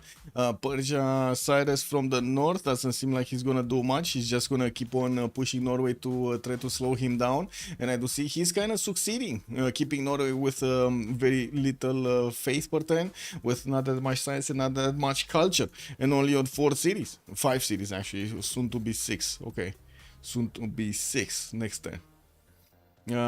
Here, we do have England starting to get his admirals. We didn't take a look at the writers, but I would imagine England is going to start rolling through these quite quickly. He's on 2.3 points a turn right now. Then Eleanor is getting some campuses alongside of these theater squares. Now, well, that's going to slow down the acquirement of writers. I guess it is what it is. He also did manage to place down one holy site. It's not a splendid one, from Newcastle upon Tyne, to try to get religion in there. It's going to take a while to gather enough great prophet points. Taking a look also on Byzantium, we do have him finishing his Warlord's Throne next turn, and it looks like his horses are starting to knee at their opponent. We do have Aztec to the southeast. That's going to prepare for the horse invasion.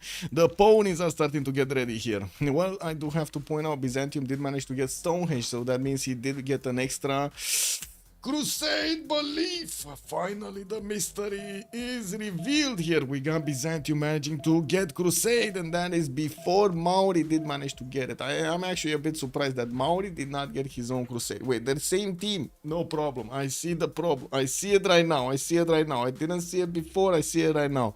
They're on the same team. That's why he didn't want to do it. Antioch, known freshwater city. We do have Byzantium's builder starting to get a little bit better there. Stirrups in 2 turns for Theodora, with civil service in 2 as well. Wait a second, he's actually... Okay, there we go. He's actually... Wow. Just using his opponent's units to spread his religion around, get some extra... Oh my god. And I do have to say, Aztec is not prepared for this. He is actually not prepared.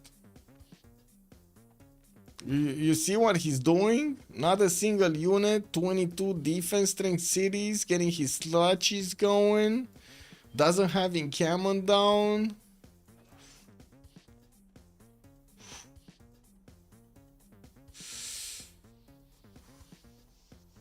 With the Priest, you think he's gonna go? Wait a second, you think he's gonna even go Colosseum? I mean, I would have expected him to actually try to get Traci. Yes, that's pretty good. But going also for Colosseum seems like a bit of a stretch, don't you think? Especially since in the score tab, you can easily see that people is starting to get military.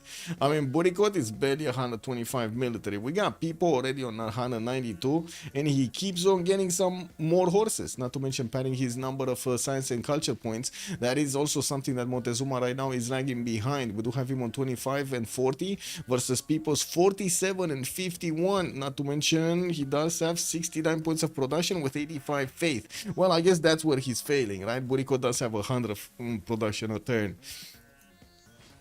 How many luxes does Aztec have for the war bonus? It was 1 big continent, only 2 luxury attack bonus. It's only 2 luxes. What did he improve? He improved marble tiles and he improved dyes. He has more marble. Spices, doesn't have the spices improved here from Ishtapaluka. We'll need to get that improved. And fertiles, he needs to get the fertile. So at least he can get easy 4 points here. I don't see him benefiting from a 5th one. No, very far away to get this one. Can he even get a resource if he gets a city here? No. I guess this, but this is right in the face of Japan. Nobody's going to settle for that one. I guess also the amber tile would make a 5th, but again, quite expensive, and we'll see if he actually manages to get there. There is also an Aztec scout in between these 2 nation cities, so I would imagine Montezuma is going to get some extra, how to say, information about this. Byzantium didn't connect this city and Antioch with his capital, so unfortunately these horses will need to actually pass through the hills on foot or on their toes. Okay. While we do have the hippodrome starting to rise and get built, we do have them actually getting chopped over here by the builders. With stirrups finishing next turn, I would imagine there's going to be quite a chopping fest over here for those hippodromes, for the free units.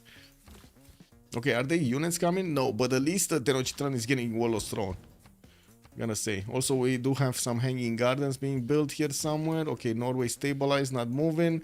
Did we get a? Did we not get a general on? Maori? What? Who got the general? Oh, it was Nader Shah? Nader Shah got the fourth one? Interesting. He didn't leave it for Maori. Okay, I guess he did take it away from Maori. Uh-oh, Persia Knights. Woo! We got 1, 2, 3, 4, 5, 6 knights with a general that could arrive very quickly to the Norwegian borders. And I do have to say, Maori at the moment does not have his stores out. It would be actually interesting to see a few pre-builds over here getting on the western side.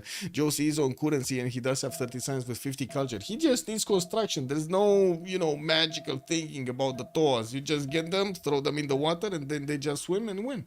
It's very simple. Does Byzantium already have Tagmas? This is Theodora. If I remember correctly, she doesn't get Tagmas, right? The Tagmas are only for Basil II, but he gets knights basically, or heavy chariots. If he builds his hippodromes, he's gonna get knights. If he has the iron, he's getting knights. If he doesn't, oh my god, he already got them. What is Aztec gonna do? What is Aztec Empire gonna do here? Okay, we got already 3, 4 horses front line with the first knight coming around, another wave of horses coming out, and I would actually really like to see people go for coursers. Would really like to see him go for coursers. He has so many horses. If he does manage to take a city and then convert over there all of those coursers, I don't think Aztecs would be able to stop him, bro. Oh well, Aztec, I do have to say he's going for military training, so he's getting these swordsmen out. He does have extra protection towards making these, and of course he does want military tactics, sorry, not training, to get the men at arms. That would make it quite a strong unit to withstand the Byzantine horses, and even the knights, they should actually take a decent amount of time to get built. Whoa, wait a second, he's even going for Colosseum? Oh my god, Burikot is trying to grid this out. I can only say it like that. He's trying to grid this out.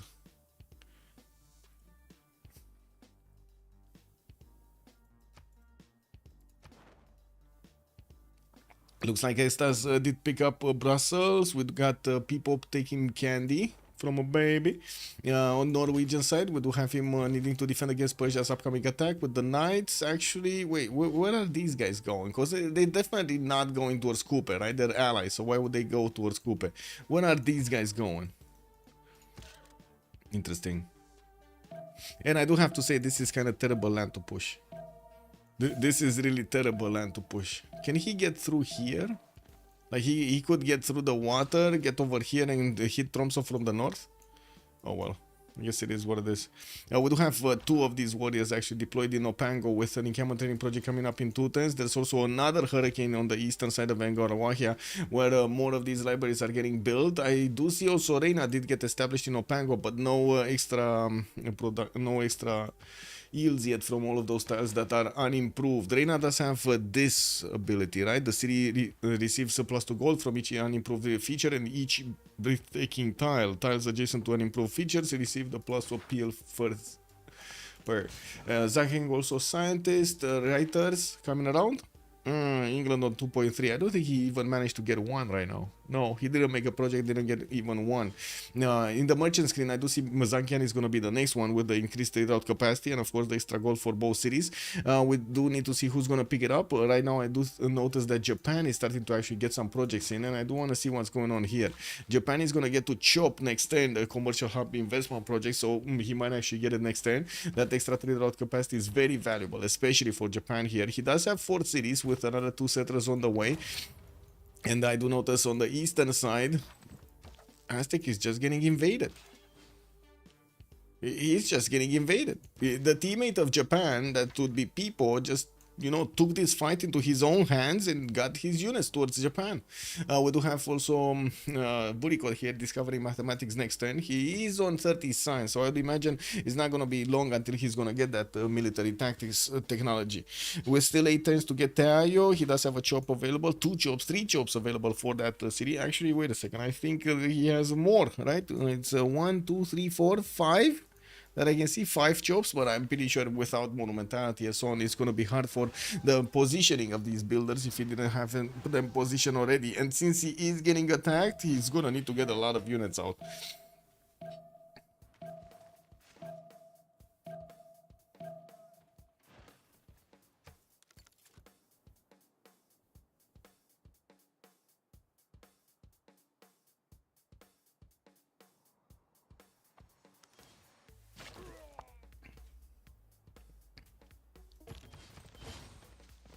Okay, so Swordsman upgraded over there, so it doesn't die immediately. I do have to say, people only has a single knight, unfortunately for him, and as you can see, he is doing a lot of damage, but with one single horse attacking a knight, it doesn't seem like he's doing enough. People is getting his iron working. I do have to say, to get to coursers, he would need castles, so he does need to get through the bottom 3 iron working, and construction, not to mention afterwards getting castles. He has another wave of units coming in. I do see he's also going into the borders of Nazca with a few of his horses to try to do some damage there. Now we got new arenas coming out from his hippodromes, while other cities would need to get their extra population point to put down some more of those hippodromes here.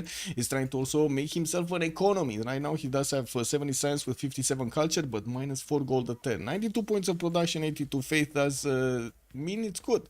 Looking at the era score, we do have Captain Morgan on 47 out of 54, still needing to defend his north, and of course I do see the knights do have a bit of power over his horses, but I wouldn't really say they would actually go through the defensive line, especially with berserkers coming out. I don't think they're gonna go through, to be honest. We do have him. So 47.54, 7 points, getting campuses. Would that be a +3? No, that's not a +3, that's a +1. This is a +1. This is a +2. Okay, so he doesn't have a splendid campus. I'm not sure if he will manage to actually get his golden. He does have already a galley out, and I do also see Persia did actually jump into the water with the city of Susa. We might see some coastal action here in between the city of Susa and of course Nidaros. On Fana, we do have him going dark. Wow, 40 out of 47. Okay, he really needs to step on it. I think +4 campus gonna be the first splendid that he has. The theater squares, I don't see them being built next to Wonder, so he's not gonna get the extra adjacency from that one. He didn't make a religion, so okay, that would be 1, and I would imagine he does need monarchy. So let's see.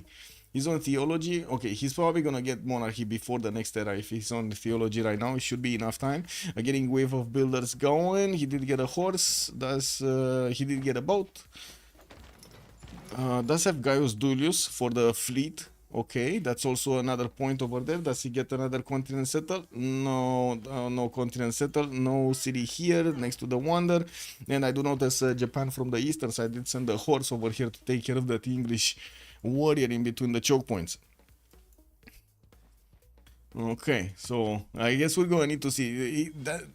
12 points is a lot of points, but it can be done. Burikot, 58 out of 62. He needs 4 more points, and of course he's by the looks of it, he's still building up a lot of these forces to try to take on the Byzantine army. In Fortens, he's gonna have the ability to upgrade his swordsmen into men at arms, making them strong enough to actually withstand the knight attacks.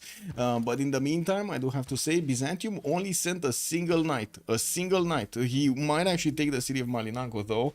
No, he's not gonna take it. Like, the swordsman is gonna get out. It's going to increase the defense strength, and the knight is just not going to do enough damage.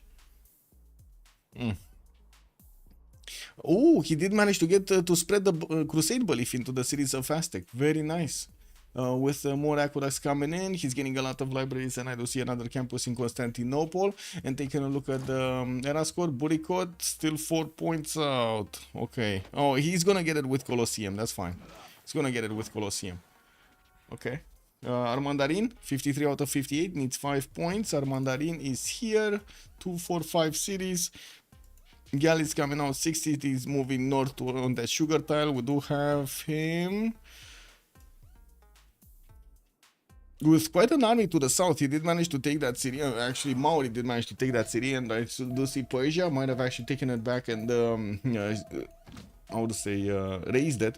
While we do have Joseph 6 starting to get Toas out, it does seem like the Persian army is next to Christian Sand. They're trying to attack from the eastern side, where we do have the ability of the swordsman to actually get upgraded into the Zerkers.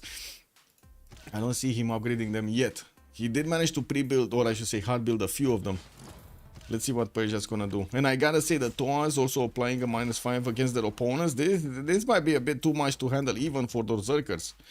The Toa is nasty. The Toa is very nasty, basically. Whoa. Varu on the field that can swim.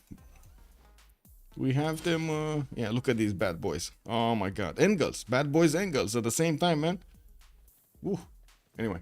Let's see. Josie, he did get his golden age. People 72 out of 73 got his of the 63. Aztec is gonna need 4 more points here on Tokugawa. We do have him on 5 cities, getting his theater squared out. Gonna get a 6 cities soon northwest, and gonna finish his pyramids in Takamatsu.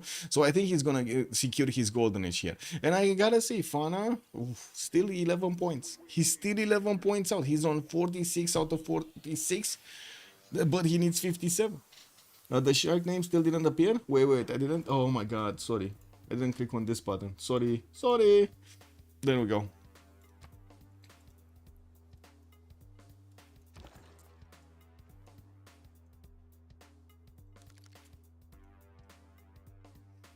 Okay. Rayem, 49 out of 56, needs 7 points, and I do see he's building Oracle in Tushpa, getting libraries, more libraries, getting a holy site, but that's not gonna get the ability to build a religion. Got a few boats in Susa. I'm not... Wait, did he get monarchy? Yes, already he got monarchy. Ooh, might not be enough points. Wait, he didn't get a...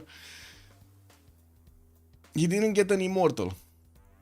He needs an immortal. He never got an immortal. Does he even have a build warrior somewhere? No.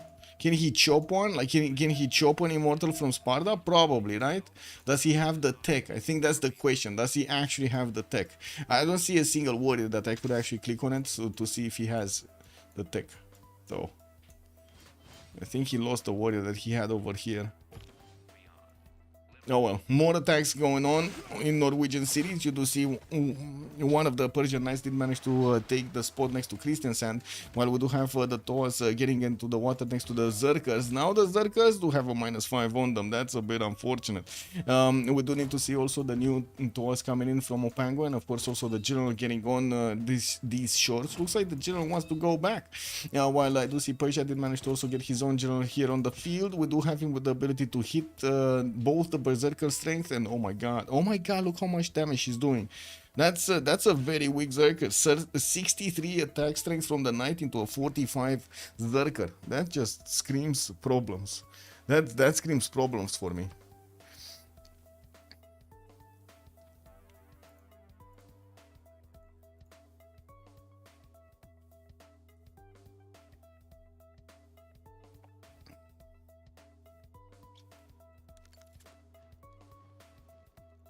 Okay, Maret's coming in from Maori to get those extra points of culture and of course the faith, not to mention get the era score. Josie did manage to secure his golden, so he doesn't have a problem with that. And boom, look at that, Eleanor, 1 point off. He's 1 point off, guys. 56 out of 47. Got Reiters out, and I do see he's also gonna get some horses with boats.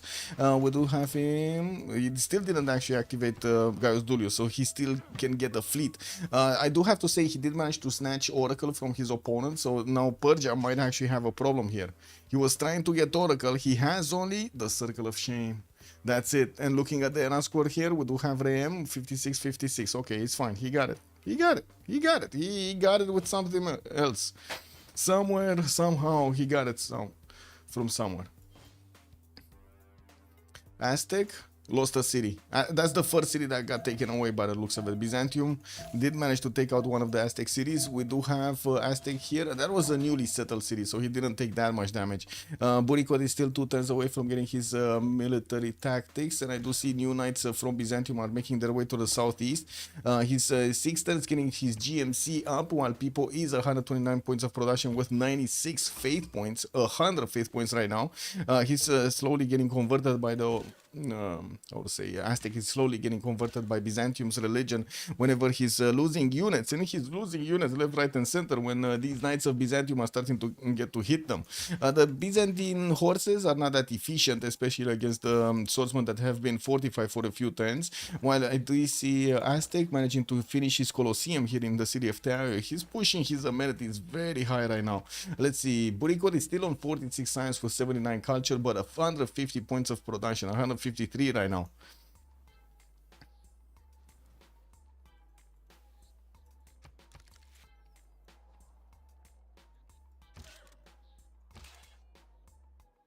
Okay.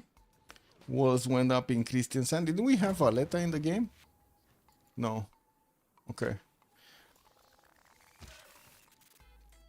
Doesn't seem like these knights can actually push through. There is some damage that he can do to the middle horse over there, but it does seem like Norway will have to reposition new ones. Persia also on the western side might actually get to grab a few. I'm pretty sure he's actually gonna get to pillage both the library and the campus over there in Tromsø. While we do have Norway pushing back. Was that a Tor or was that a Persian unit? I think that was a Tor, right?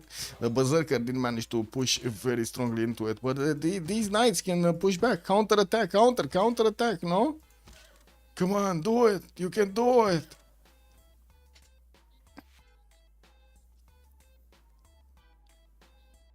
Anyway, it doesn't seem like there's gonna be enough units.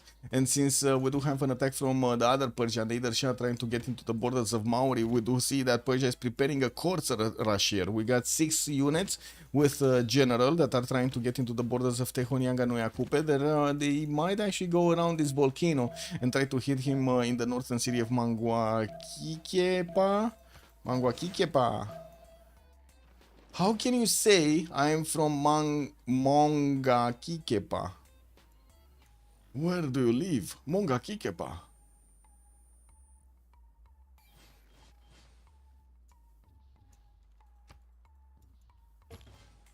That would be, I don't know, that am I the only one that thinks it's a bit weird to say that? Like it just doesn't ring well. Anyway, 10 tons for Chicanitsa to come out from the capital city of Tehonianga no Yakupe. We do have new campuses coming out and mango. I mean, I would like mango. Yeah, yes. I guess that would be a very nice switch of the name, no? Urek is mentioning over here in YouTube that instead of manga kikepa, just call it mango. Where are you from? Mango. I'm from Mango. You know?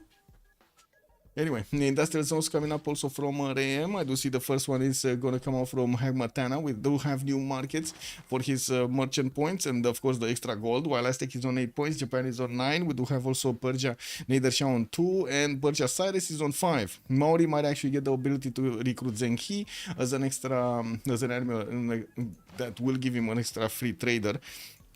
Now, while I do see Persia has kept on doing damage to the Norwegian defenses in Kristiansand, I don't think he's going to push through. But he is keeping Hardrada extremely low in stats. 26 science, 31 culture. He's basically irreling himself right now. Irreling him, actually, right now. Okay, Horse did get the first pillage. We'll get the next pillage next turn and just, honorably die over there. Era score. We did jump into the new era, so we're going to have a pause for 2 minutes and we're going to come back after. See how things are developing here.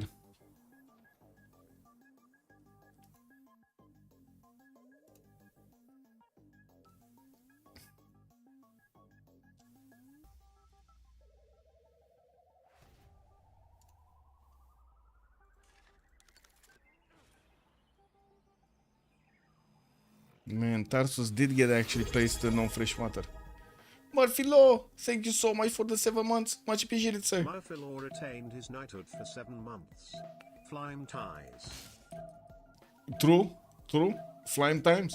Yeah, true.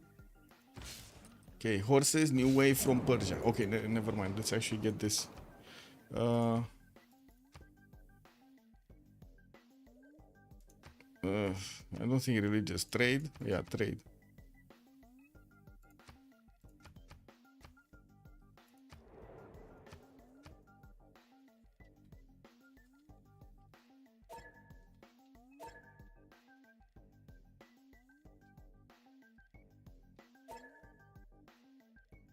Okay. Be right back.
she go through? Oh my god. Okay, let's see. What do we have? What do we have? New horses. Corsairs coming through. Armandarin is actually not going coupe. He's not going coupe. He's going west side. He might go to the other Persia, and Persia might not be ready for this. He's trying to get some horses out to get the knees out. We do have culture city states not providing their unique user bonuses. Judaism for the extra 10 religious strength, and Eleanor did gain the 2 Diplo victory points. Well, let's actually see if Eleanor is going to manage to get his Statue of Liberty here, Potala Palace and Mahabori Temple. He did manage to get the holy site, but unfortunately chop the forest next to it, so he cannot build the Mahabori temple anymore. Now we do need to see also what's happening here with Aztec upgrading his men at arms. As you can see, these guys are equipped, well equipped to handle the knights, well, at least a little bit better equipped than it was before. And I do have to say, Aztec here is on 3 luxury attack bonus. He did manage to improve another one of his resources. 2 turns in Camel Training Project. Try to put down statue of Zeus over there, and I do also notice a Theater Square in Teayo. If he does manage to get the Encampment Training Project, this attack should be over. We do have GMC coming up from Constantinople in 3, and I think we need to take them from the left to the right. Let's see, Norway getting pushed, but pushing back Persia. Doesn't seem like there was that much damage being done to Christian Sand. We do have new Zerkers coming around, and Norway is on 29 cents with 31 culture, only 1 gold a turn, and 93 production with 50 faith. Chose to go this time around from drums of war, which I gotta say is not really giving him any stats here, so unfortunately he's gonna be low on stats for quite some time. I do also notice Persia is starting to actually reposition himself here, and Athena just woke up. Hello. Oh, am vorbit prea tare. I'm sorry. I must have spoken a bit too loud. Eleanor, 54 cents with 75 culture. We do have him 2, 4, 6, 7 cities, getting his workshops in the industrial zones and finishing his libraries in the campuses, while we do have him putting down his harbors for the next cold. We do see that he did send a few units towards Japan just to say hi. It wasn't anything, you know, that badly being done over there. And let me actually put up my chats in order so I can see them. Aztec seemed safe for now, but Norway is on Razor. Yeah. Yeah, well, Norway over here is unfortunately not going to have that much science and culture. We do need to see Burikot here, 5390. Burikot, Aztec, getting pushed from the north, lost 1 city already, but I don't see at the moment Byzantium having the strength to keep on going. We do have a few units from Byzantium that could try to get in Huesotla, which I gotta say is not yet connected to the capital city with roads. It will take some time to actually reposition units to get into that border to save it. 173 points of production, 63 points of gold here for Montezuma, and he did manage to upgrade his initial defense, got Colosseum, got his Temple of Artemis, doing really well in amenities. Nader Shah, he did go for a Pembrashian voice, second one, 65-57, and he's applying this power against his opponent. So first of all, he's gonna pillage the trader of Mauri. Second of all, he's gonna have a lot of units that will have the ability to actually get right next to the border of Sparta to attack into it next turn, or in the turn thereafter. I don't think he can attack into it next turn. Can he? No, I don't think he's gonna have enough movement to get it next turn. Anyway, there are a few horses from Ray M, and I do see that Ray M is getting his gunpowder in 5 turns, doesn't have the upgrade on his horses, so he doesn't have castles, unfortunately. Anyway, Armandarin here in his capital, he has 2, 4, 6 cities, and I do see he's getting his libraries and his commercials out. He was the one that managed to recruit Hypatia earlier and has a bit of extra point from that. Another setter going right in the face of Mauri in the south, and I do see new knights are coming out from Bactri and his capital city. He's going to want to follow up this attack against his opponents with another wave of units. We don't know who, if it's gonna be Mauri or if it's gonna be somebody else. Josio 6, 55 cents with 84 culture, 121 gold a 10 and 126 production, getting Colossus and Chicanitsa, one from the capital, one from his southwestern city. While he did not put a lot of units towards Norway, neither did he actually manage to break his opponent defenses here. It would have been nice if he would actually try to take out Oslo in the south. But anyway, we do have Persia starting to actually get quite close up and personal with the city of Sparta, while Persia and the other Persia, Cyrus, is trying to actually put up a defense. I'm actually quite confused. The trader did not get pillaged. That trader, oh my god. The princess is getting full view of this fight, basically, between the coursers. Ah, I know, this is a demonstration of power. Okay, I see how it is. It's a demonstration of power in battle. Yeah, People is 106 science with 105 culture. We do have him on 5-6 cities. GMC finishing next turn. He will need to retreat from the borders of Aztec because it doesn't look like he's going to manage to do anything here. He might need to actually change his attack vector to maybe try to get into Texcoco or something else, because this northern border is closed for business. We do have him also getting a spy out from Nicaea, and we do see new temples coming in from the northwest, Magnus establishing in Thessalonica, and quite a few chops available for that city center to get something done. With universities from this west, we do have him with a wave of builders. Pembrash and Voice, he doesn't have the ability to convert the faith anymore into builders and settlers, and he does have 126 per turn, but that would probably translate into units that are going to be bought here in Antioch. Extas, 52 science, 60 culture on Tokugawa. Where is the science? 52 science and 60 culture, 99 production. Where is Tokugawa that we used to know? Am I the only one thinking this, chat? Where is Tokugawa? The one and only Tokugawa. Getting his industrial zone set up here between the city of Tokyo and Shizuoka with those aqueducts, and also getting his pyramids from the city of Takamatsu to give him an extra point of builder charges, not to mention a free builder. Got a general project working in Takamatsu, an encampment training project here, and of course got that one encampment. That's the only encampment he has.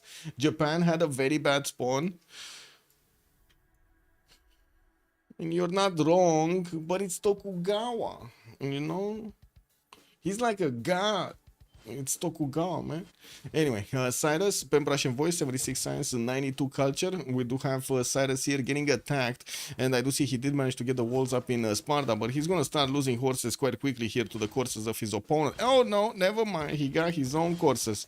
The trader did get pillaged. Yeah. It didn't manage to get away over there. I think she had a lot of views of it's fine. The coursers did show their value, and of course immediately Persia did get his own coursers. Now we're probably going to see a counter attack, and we do have the general of Persia also trying to run back to his own cities to try to fend this off. Doesn't seem like Nader Shah is actually going to push through here. Doesn't seem like it. Is it just me? I think it's just me. Anyway.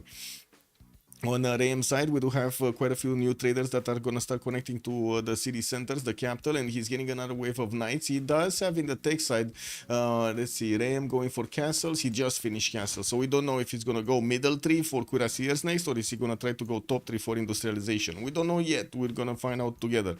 We do have also Mauri deploying a few of his toas to the north of the Mango city here to try to keep these Persian courses from being too close to his city centers.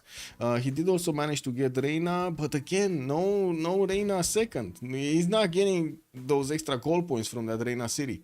RAM is 75 gold, 145 production, while Josie is 135 production, 111 gold up turn coming out from his empire. Yeah, we do have also Nader Shah starting to be quite close to the Maori city of Kaya Poi here. Both of them do have Victor establishing in that city center, with intelligence agency coming out from Mashhad in 5 from the Government Plaza. We do have a wave of knights starting to appear into the south here. These knights will have the, well, I guess the opportunity to take out these toas. We're going to need to see if they're actually going to get to move here and take out those toas. Yeah, just straight up buying traders, man. Like it's no tomorrow. Okay, Byzantium looks like he's going to snatch another trader from Huexotla. That Byzantine horse is not going to be a match for the heavy chariot. I do see also the Statue of Zeus is going to finish next turn from Tenochtitlan, giving him a decent amount of units to actually put on the defense of Huexotla. That should roll a lot of units here. Like it's like what, 6 free units that he's getting? 3 archers and 3 spearmen. Yeah, there we go. 3 archers, 3 spearmen, and of course the battering ram, which is a support unit. He did manage to get them in the encampment, well, most of them in the encampment, so he's going to start moving them east side. And we do have a knight upgrade, but that's not going to stop the trade. Well, he might stop it with a shift enter, to be honest, next turn. We'll see if Byzantium is seeing this. At the moment, Byzantium is still behind the forest, right? He's not seeing the trader, he's just seeing the territory, basically. Yeah, he's just seeing the road beginning built because that trader is building the road. Okay, Norway, western side doesn't look like it's doing anything. We do have Persia getting a few more bows from Susa. And the biggest question is, will Ray M try to get caravels? Because Norway, I don't think he's going to get caravels. We got him barely going for printing right now, 45 science, 32 culture, still working on his campuses, but Ray M is already on Buttress. He is 3 turns away from getting Buttress. So Reformed Church in 2, while I do see he's also going to get a wave of builders here to keep on chopping and improving his land. He did manage to stabilize his east and the pushing back. He's pushing back the other Persia. Oh, pause bio mid-turn? Okay. So we got a quick pause here. We got a quick pause, guys. Toku just needs to finish his districts. He'll pick up steam. Okay. Okay. Yeah. Well, we will need to trust Extas. Let's close this up, and I guess I do need to go to the toilet a little bit myself. Be right back.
Let me actually get some water.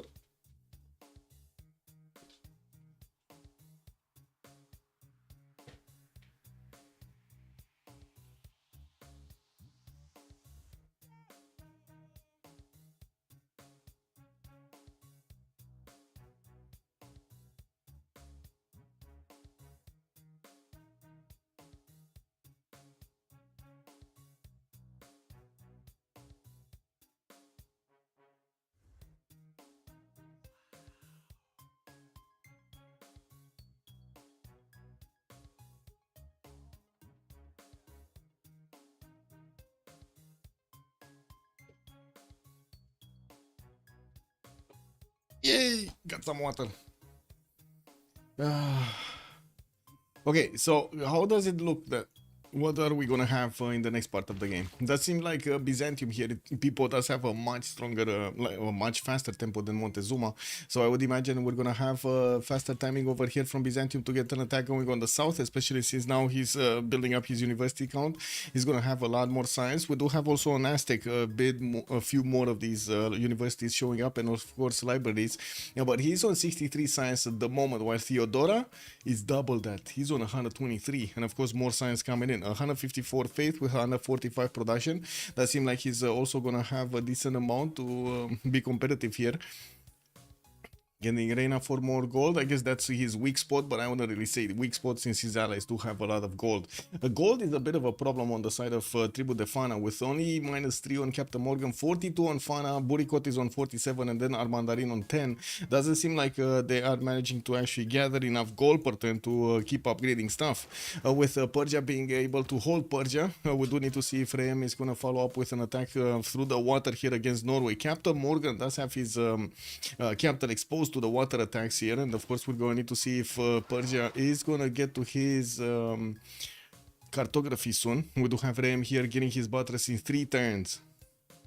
Aztec is fine. He's getting spied on by Japan. I don't see a spy from Byzantium yet. Yeah, Byzantium is not getting to spy yet, but I am pretty sure we would need to see people getting a hard-built spy, because he did get GMC in his Gavron Plaza. Latina? What's up?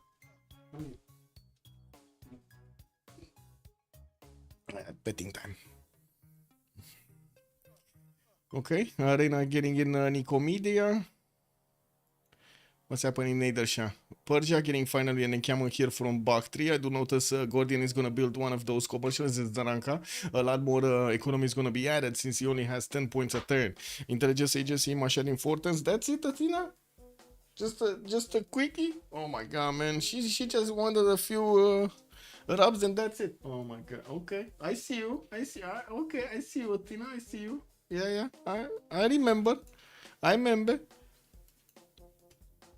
Okay, industrial zones coming out from Japan. These are going to be very good ones, actually, in between his aqueducts there. Getting a few more aqueducts in the north, and I don't really see him getting attacked by anybody. Eleanor to the northwest of him does have 82 science with 102 culture. Definitely a lot more culture here from extras, but not that much of an advantage in the science screen. One other advantage, 2467 series over the 246 series of Japan. Well, we're going to need to see if Japan is going to get more series. So I would have imagined Japan is going to get these northern series from Gifu. This is how I imagined it earlier, if him getting another 2 series here. I have no idea what Athena found, but she's playing with it, so I'm happy. It's fine. It's not making noise, it's totally perfect. She's running away with some form of toy that she found somewhere.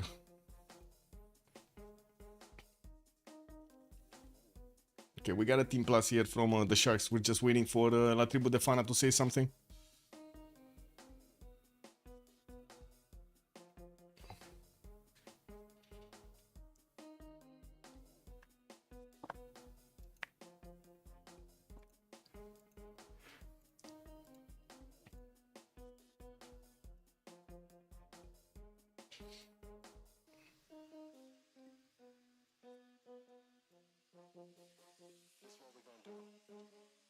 Well, I do have to say, first time today that it rained in quite some time here in Romania. We had a few days of more heat, like we went from -15 degrees to 15-20 degrees in a span of a week, and now we're going back to like 5 degrees or something like this, and it's starting to be a lot wetter.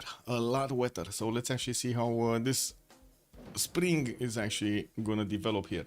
Okay, so they did manage to unpause the game. We do have the units starting to move from some of the cities. I do see a new army is getting ready over here in the cities of in the city of Mazaka, in the city of Nadersha, to go against Maori. Maori at the moment is not putting more units on the defense, and I gotta say, if more knights come in, this might get dangerous and really quickly. 4 turns for Masha to finish his intelligence agency, and of course getting more economy over there in Zranka and Gordian, not to mention Tarsus with those commercials showing up. He does need to retreat his army from attacking into Ray M. I would imagine he might actually have enough speed to go south, no? He might get enough speed to just go around these stores. The Toas only have 2 movement. And it's not like they have that much of a diversity where to move, right? They need to stay either on the road or they're gonna be locked because of the forest and the rainforest and the hills in movement. So these Persian units could just try to travel next to them. Go towards the south, go towards the capital. Where also Chichen Itza was needing to be finished, but then he needed to repair his lighthouse. And I do see he has 4 more turns to actually put into that wonder. He did manage to get Colossus from the capital, giving himself another free trader. While of course Persia in the north, I don't know what he's doing. I don't know what he's doing. Let's see. Is he moving? He's seeing 1 single Toa. Getting another night out, campus research project. So we're getting to that moment where Ibn Khaldun is a scientist available for them to pick. I don't see Newton getting picked yet, the one that gives you the free university and the free library. And I do see Persia with Byzantium might actually have the chances of getting this. So let's actually see. Is Nader Shah making projects? We do see 1, 2 projects already for Nader Shah. Let's see Theodora, because they're on opposite teams. So we might actually see Theodora here try to be competitive here. Still finishing his university. He's not getting the projects, might not get it. Like if he doesn't start the projects right now, I don't think he's gonna get it. Did manage to bank up a bit of faith. Let's see in his score tab. Where is the people? He has 673 faith in the bank. So I think if he gets a project, if he manages to get a project or something, he might actually get this. If not with the points, with the faith. But no, I don't think he saw it. I don't think he saw it. Maybe there's somebody else snatching this. Where is it? Maori, Aztec in England. Let's see. Aztec not getting projects. England is getting projects. Okay, 1, 2 campus projects. But that's from the same team of Nader Shah. So they're trying to get both Newton and Ibn Khaldun by the looks of it. It would be amazing if Aztec would have managed to get it, especially Ibn Khaldun. This would be quite nice for him to try to make him competitive when it comes to the science and the culture, the stats there. Aztec is also starting to develop, well, I should say, reconvert his cities from the Crusaded cities of Byzantium here.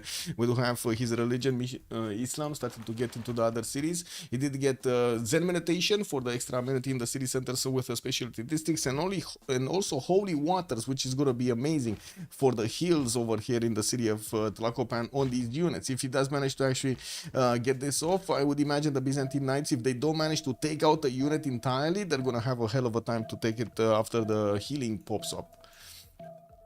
More universities coming in the production queues. I don't see anybody jumping up over 200, but we do have Buricot very close to at 190 points, while I do see people over there is also 160, 150.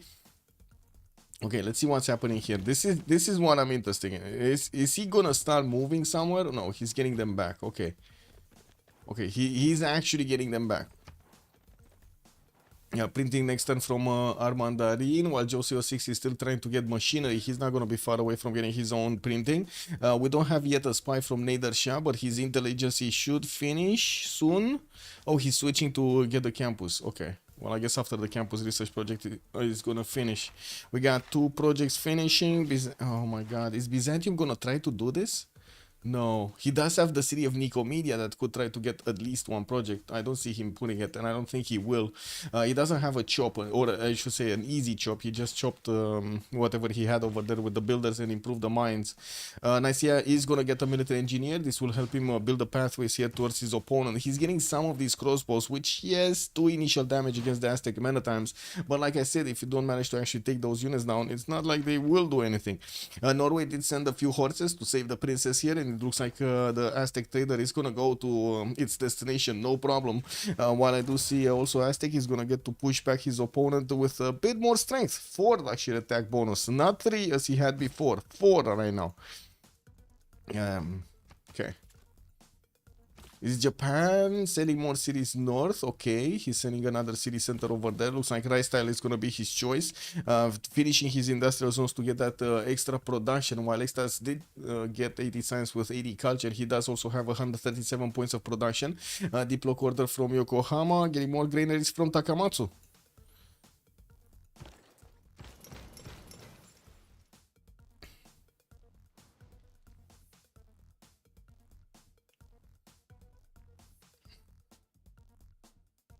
Okay.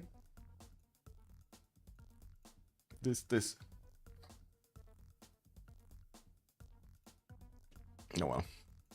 Chichen Itza is gonna be a major improvement here for Maori when he's gonna get that extra production and the extra culture. AM cartography in 5. Looks like we do have Norway actually sending a galley to see what's going on over here towards the north. He will spot out these pre-built galleys of Persia if he gets a little bit closer. And Norway does also have a missionary with him for Hinduism, his religion here.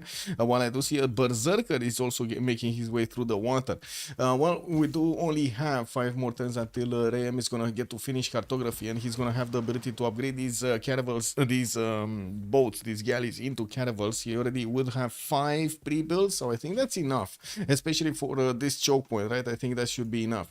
On the other side, Captain Morgan did finish his sprinting, and we do need to see if he's gonna go buttress right now. This is the question, if he's going buttress or he's gonna try to pull off a defense in Nidaros with just his units, like land units, maybe some trebuchets that might come around here. He did not get GMC, he went for intelligence agency from his capital, and I would imagine he's gonna try to put a spy over here in the north. I don't see him yet. The spy is actually here. The spy is in the capital city of Mauri. He's not gonna get an extra intel on Persia. While Persia, I'm pretty sure he's gonna get it. Like, I'm pretty sure he's gonna try to get a spy. Intelligence agency 3 turns from the capital, 6 turns also for a great library from the city of Tushpa, while he is hunting down the Persian horses.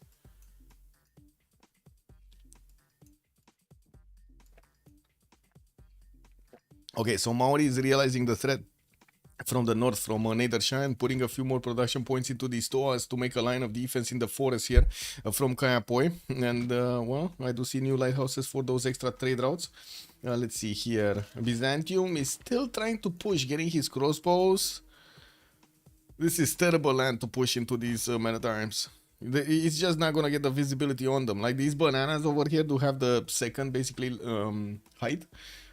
So 2 height. He's only gonna get here. He's only gonna get here to attack into these units. Latina. Meow meow shit. One sec.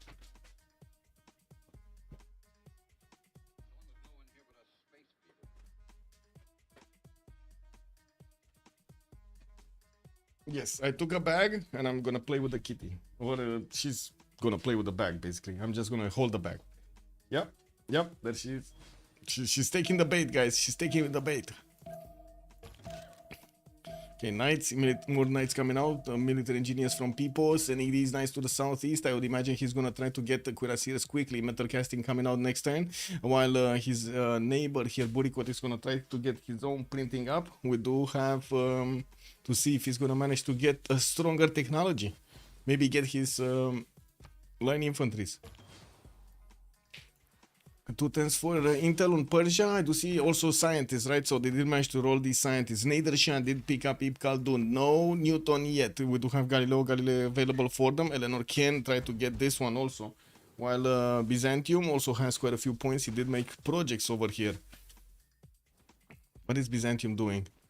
Encampment training projects. He really wants to get his Renaissance Industrial General. By the looks of it, next one is Amina. And we do have an admiral here. England getting to pick this. A general on Japan. Okay, Japan did manage to also get Timur. Where is Timur? Here in Okayama? Yes. Where he's getting a few coursers. It would be interesting if he actually wants to pull off an attack against England to the next of. This is quite close, right? And England doesn't have a defense, only like 2 horses and 1 single swordsman doesn't really make for a big defense, but he does have eyes. And this is right now what he's using, right? The eyes in front of his opponent.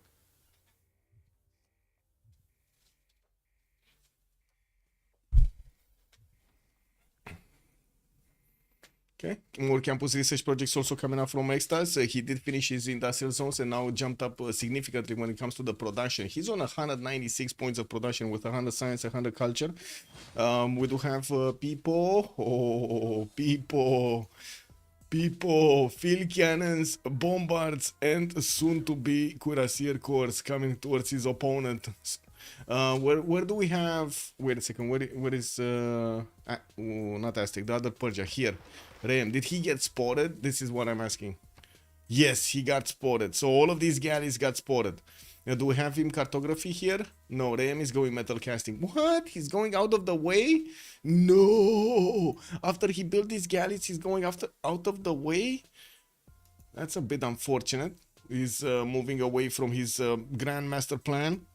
Where is this trader going? This trader actually going to connect to Opango. Getting a road built for Persia to actually get some resupply lines over here in the south. While we do have Maori sending a lot of traders towards Rams, capital cities. I do see that Maori did manage to put a decent defense to the north. We do need to see if Persia, or I should say more specifically Nedershan with 80 sciences, every culture is going to get to something significant. Looks like he's going for CAF technology. He's going siege tactics, and that is on the bottom tree over here. We do have siege tactics right before military science, and I'm pretty sure he did manage to get printing in the meantime.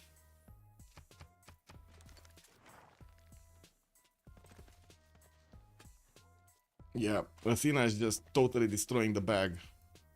Yeah. Prediction? Do we get a prediction? Okay. I'm sorry. I can only do it with one hand, because Tina's keeping the other hand busy. Who will win?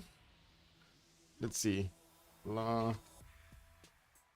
Tribu de Fana or the Sharks. I'm sorry, I cannot actually get the capital letters properly. I hope you excuse me for the little typos there. Let's put it for 15 minutes as a submission period, and let's get the points in. Thank you so much for reminding me. Hello, sir. Oh my god. This bag is getting it, man. Yeah. It's like a piranha chewed through it. Are you a piranha? Christina? Are you a piranha? Yeah. You hurt her. Yeah, okay. Oh, no, that's my hand. What do you mean? Man, you say you're piranha and then you do this? Oh my god. Yeah. The cat, man. The cat. Our museum's coming also from England. He did manage to get a great prophet. I don't see a religion established, and of course we're going to need to see what he did manage to get. Newton, that's a pretty good scientist. So that means Galileo Galilei did get acquired by somebody else, and it was Theodora People that did manage to recruit that one. A bit surprisingly that he didn't get to, you know, be patient and get the other one. We do have also Ram getting his metal casting in 3 turns here. Quite surprising. He would have had cartography in the next 3 turns, but I do see he's trying to get a few more galleys in the meantime. While he did manage to push the line of defense towards Armandarin on the eastern side to the south of Kandy, he did make a line over here, of course, as to keep away any pesky units. The same can be said about Maori. He did manage to close up the choke points between the mountains and the volcanoes here, leaving his units to build up a line of defense. Also, Chikanitsa just finished in his capital, so he's gonna get to roll all of these production points on his tiles, making Josio 6 jump up to 176 production and 174 gold.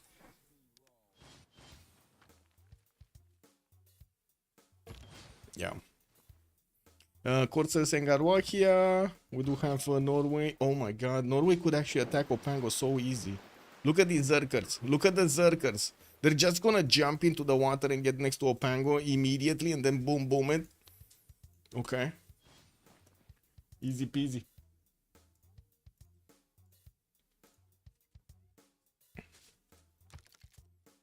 Okay. Our museums, Manchester, Leeds. We do have 5 tests for intelligence from London, and we're gonna need to see how the builders are gonna get their next improvements up. England will get a few chops there.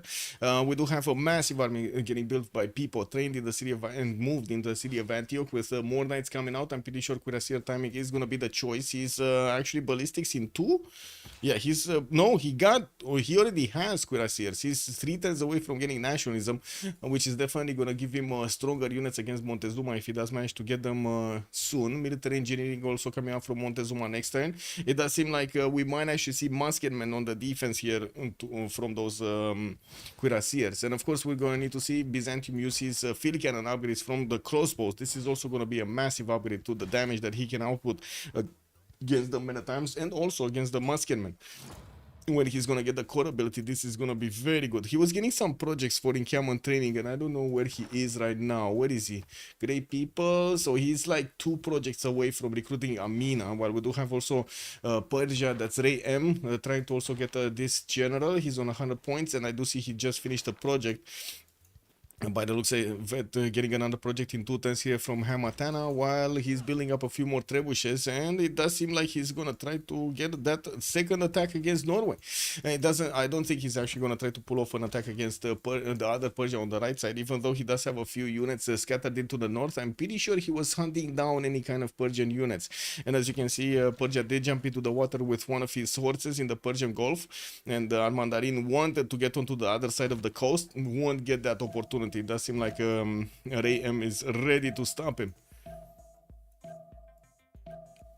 Okay, looks like also Persia and Nader Shah's units did manage to get next to the Toas. They do see the defense here. I don't think he's gonna get to pass, but maybe, you know, maybe.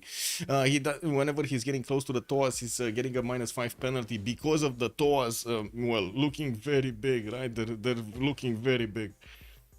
They're spreading the fear of God into their opponents. But they said Theodora has crusade. Well, doesn't seem like it. Okay. Morning Cam training projects. I don't see the upgrades from people yet. He's not upgrading yet. He's also going to finish with the military engineer the pathway towards his opponent's territory that will allow him to move the units much faster. But I gotta say, the more turns he spends after he got the timing for cuirassiers, the more likely it is that his opponent will get enough defense for him to get stopped. So this is going to turn quite unfortunate for him if he doesn't manage to get through, like upgrade his units and get through a few of the units of Aztec here. Okay, there we go. First upgrades. 78 against 76. So you can imagine, like, if not, right now these meta times are 78 damage on the defense, like 78 defense. You can imagine how hard it will be when they're gonna turn into musketmen in the same position, right? We're definitely going to need to see these field cannons be put to work, and I think the only vector of attack is actually here, 2-2-1-3-1-3, like this line over here, and not this line. Mostly because of how the territory looks like, and because there is no way for ranged units to attack over your units in the front line to do damage against the units that your front line units would actually need to follow up the attack on. And so if you have this line of defense, your offensive units will be here, but then they cannot be supported by ranged units from behind. Here, yes, you can get 3 units here, defensive units on the other side here, and then support units would be right behind this. You have returned! Welcome back, D. Beasley. Welcome. Okay, what do we have? Oh, Norway is going forward, and it does seem like Captain Morgan will jump into the water. He will get into the borders of Opango. By the looks of it, he's preparing his berserker attack. He has 2, 4, 6, 7 in the water, or actually 5 in the water with 2 on the land over here, and also Burica has a general for them. Now, I don't see him actually needing to defend this. Oh yeah, there we go, just jumping immediately into the water. You know, that's how you do it with the berserkers. Oh my. Oh my. 3 units right next to Opango. Last move, first moves coming into that city of Josie 06. I don't think he's going to appreciate this. At least he does have a courser coming out from Engarwakia, which could get into the borders or even stop the Zerker from getting onto the sheep tile.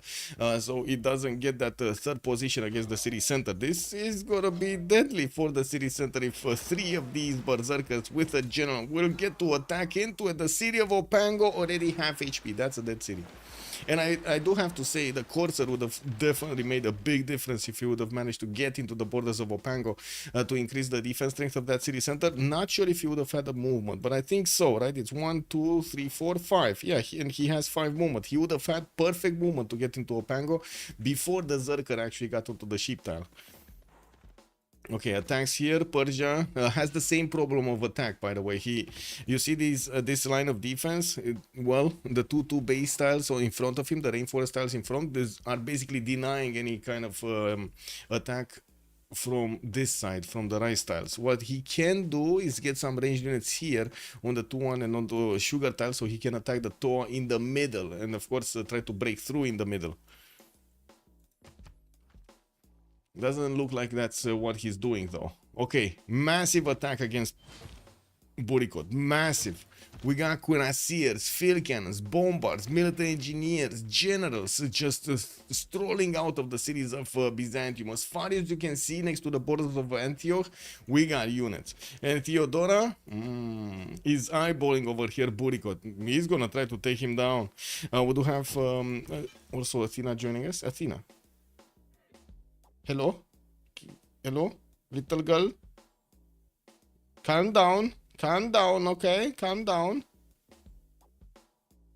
Okay, hopefully she's gonna calm down. It's that moment, you know, that 1 hour or 2 hour of the day that she's like extremely hyper everywhere. Anyway, Harbor's coming from Nicaea, and I do see he's gonna pad his, well, goal points. He's on negative. He has been on negative economy for quite some time here. He still has the biggest stats in the game with 145 science and 125 culture. Not to mention the biggest military, 1,500 points of military on people. Now, Aztec, I do have to say he's, where is he? 2 tens metal can, no, this is not Aztec. 2 tens gunpowder. He's 2 tens gunpowder on Buricot. So it doesn't feel like these maritimes are actually going to get pushed out of the way, but I'm pretty sure when the field cannons arrive, and of course they're going to get into position to actually shoot against whatever defense, this might actually break the defense. The field cannon corps, especially when Byzantium is going to get his nationalism, and that is now. You see the field cannons, they do have 2-star button. That is the form core button.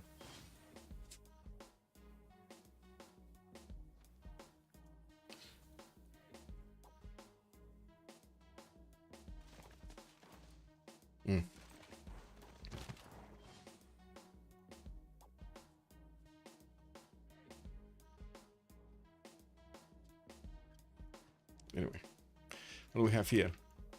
Still no Persian caravan. He's getting metal casting right now. I'm really curious. Maybe in the post-game chat, somebody will tell us why he gave up on the caravel attack. Was it because he got sniffed out? Did Norway got a galley to see what Persia had? Was it that reason? And he didn't want to give up his advantage? Or was it a goal problem? Like, what is the problem? Norway is about to take Opango down even through the wall defense. We do have the Zerkers with enough damage to keep on taking down the city's defense through the fortification one. There is a courser that did try to actually do some damage to this Zerker, but it's too late. The city is under siege, is not going to get heals, and I'm pretty sure there's enough damage from the 3 other Zerkers that are over here, not to mention a 4th one on the east side, that might not get taken down. It doesn't seem like it's going to go down before this city of Opango is going to be raised. I would imagine he's going to raise it. There's like no advantage to having a city here. I mean, there is an advantage for having an extra city, but not there, right? Not in front of your opponent like this. Okay, so Byzantium bombards are starting to get into the south. We do have a few field cannon corps, which are going to be 77 attack strength. He does have only 2 bonus points from his taxes straight. And I do have to say, Japan did not get the religion over here for him to convert. Oh, whoa! We didn't see this happening. Aztec Bodycoat actually sent a few of his courses to the western side and starting eating away at Japanese cities. I don't think Ecstasy is happy about this. Look at this. Only like 2, 4, 5, 6 courses with a knight and a crossbow are gonna do so much damage. Sorry, let me actually move my chair without disturbing Athena. Ooh, it's starting to rain again. We might actually have a bit of a light show. I don't know. We did have it during the day, like a few of those lightning strikes were during the day. Okay, muskets coming out, and I really want to see the damage. They're 83 on the defense, and these field cannons can still pack a punch. Whoa! What? Athena! Shush! What is this?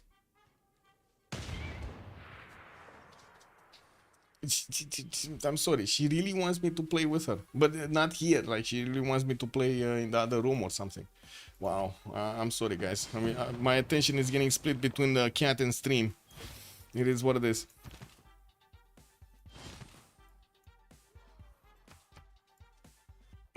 Thank God nobody's calling me on the phone or something. That would be awkward at the same time as I'm playing with the cat and streaming. Okay, so Norway did manage to take Kopango down. We do have Maori with one less city, but it looks of it also Zerkers from Norway are getting into Engarwahia. But I don't think they're actually going to get through that defense. They will get to pillage the campus, and I'm pretty sure Joe 06 is going to feel the sting in stats. While I do also notice Persia is getting pushed back from actually attacking into the Maori city of Kayapoi with all of these Toas showing up on the defense. Nader from the north getting a few more knights and also going for his gunpowder. We do have him finishing his intelligence just in one turn, and I do have to take a look here what did happen with the generals. So Amina on Persia, that would be Cyrus, John Dark on Byzantium, and Gustavus Adolphus on Maori. That means we do have a general here for Byzantium, and Aztec did manage to get the Cid, so he does have a general for his own Muskerman, but it's still not going to help him. These field cannon cores are doing a lot of damage, and look at him actually getting the infrastructure into the south. That's the only way he can actually push here. This is the only way. And the Cuirassier corps will have enough damage to go through the pikemen. They can two-shot pikemen. It's just a matter of numbers here. We got a few Cuirassiers that went through the forest to the southwest and might actually wrap around to go and attack Texcoco. While the Aztec units are starting to get into the borders of Japan and starting to pillage all of these tiles, Japan is trying to get his coursers out. Also, Einhard, hello there, sir. There are Zerkers in the Sea of Maori. Yes, they are, sir. Yes, they are. Oh, wait. How did these guys get here? Wait, whoa. How? I didn't see these guys. I saw these guys, right? But how did these guys get here? Oh my god, you're so right, Einhard. From Conquest, also good evening, sir. Where are Japan's troops? Zero. No troops. Oh my god, this is beautiful. I love it. Captain Morgan getting the Zerkers right in the borders of Tehonianga, Nuyakupe, and Garwahia. We do have him needing to go through the courses to actually get more tiles over there next to those city centers. While I do notice Maori did manage to snipe one of those units down. Well. It's just trading units over here. But I gotta say, Norway did lose one extra unit versus Maori in this engagement. We do have also Persia trying to push in through the cities of Kayapoi defenses, while I'm pretty sure the Norwegian Zerkers here getting onto the borders of Tehonianga and Nuyakupe are gonna need to get some pillages. They're also gonna need to wrap around that city. I'm sorry, if you hear sounds, it's just Athena running out everywhere. Not sure what happened, but it looks like she got a lot more energy. Wow. Okay, so Caravels coming up from Persia. He's gonna start moving towards the Norwegian borders. Persia, Norway. Siege tactics in 3. He does have 55 defense in his capital with walls, so I'm pretty sure the Persian units will require some form of attack into the into the defense of Nidaros from the coast, like ranged attack. Maybe we're gonna need to see frigate over here coming out, or maybe Persia will get his bombards. I did notice a few of them are getting built in the city of Parsa. I don't really trust their ability to go and take down Christian Sand, but well, I guess I've been surprised before. What do we have here? Okay, it looks like Aztec is falling. Like, I'm not really convinced the Piking shots are gonna stop the field cannons. They can stop the Cuirassiers, but they're not gonna stop the field cannons with the Cuirassiers. That's the problem, right? And it looks like the line of defense here of Trakopan has been breached. We do have the Byzantine Cuirassiers that are right next to the crossbows of Aztec, and they can one-shot these units. These are extremely weak. Borikot is gonna get his metal casting next turn. He's not far away, I do have to say. He's probably like 3 or 4 turns, 5 turns from getting his own ballistics. But he just might not have units by the time he's gonna get that. I'm pretty sure Byzantine also religion is starting to get spread while these units are getting taken down. The moment is not converted to crusade, but of course he's gonna start taking out quite a few units, and it will spread around. Couldn't manage to get the extra taxes straight, and that's another thing that I didn't watch. People has only Japan to send his conversion. He doesn't have anybody else. Like Persia Rem is very far away for him to actually send one of those missionaries. He could, but it will take like forever and a day to get here. And Persia Rem did not manage to get a religion out, like a holy site or something. Okay, Aztec just pillaging as many tiles as he can get his hoofs on. Japan is managing to push him back and taking down his coursers with his own coursers. We do have Byzantium. Oh, look at these Cuirassier corps, man. They're 94 against the Piking shots, right? 82. Okay, looks like the city of Tlacopan is going to also go down here. We do have the bombard corps that is going to need to get in range to attack into the city center directly, but the field cannons are already in position into the rainforest. That is a problem, a major problem actually. Good thing these Pikeshos can actually counter-attack into the Cuirassier, so if they do manage to find one of these Cuirassier cores that is gonna be out of position, they will manage to do enough damage to take it down here. Looks like Aztec is done for. Yeah, the cap of Maori might be down. Nah, I don't think that. Whoa, the other city is down. The cap did actually survive, but the other city is taken out, and it looks like Burikot of sorry, not Burikot. Josio 6 is down to 47 science and 84 culture. I did manage to upgrade his muskeman though. They're lashing out. I gotta say, La Tribu de Fana is making quite a bit of a splash. I thought this is gonna be the Sharks game. Doesn't look like that anymore. Like, people on one side drilling into the Aztec defense, yes, but I do have to say Fana is getting out with a lot of science and culture because of this. The infighting happening in the other places of the map. He's just managing to get the free sim going. There's nobody free simming on the Sharks though. And Fana with Burikot, well, I guess it all depends on Burikot. If Burikot dies here, I'm not sure if Fana will be able to withstand this. Harald is doing a lot of damage, but he's also finding it hard to keep away the next attack of Persia from his borders. While Norway has been doing damage over here to Maori. Maori is down to 4 cities, just 4 cities, lost 2 of them over here on the western side. How far away is Armandarin from getting ballistics? Okay, he's wanted metal casting. He really needs ballistics to actually attack into Maori. And Maori is going siege tactics. He's going bottom 3. He's not going his own ballistics. Okay, well, I guess the line infantries will be good over here as an extra upgrade over the muskemen to try to fend off the attack.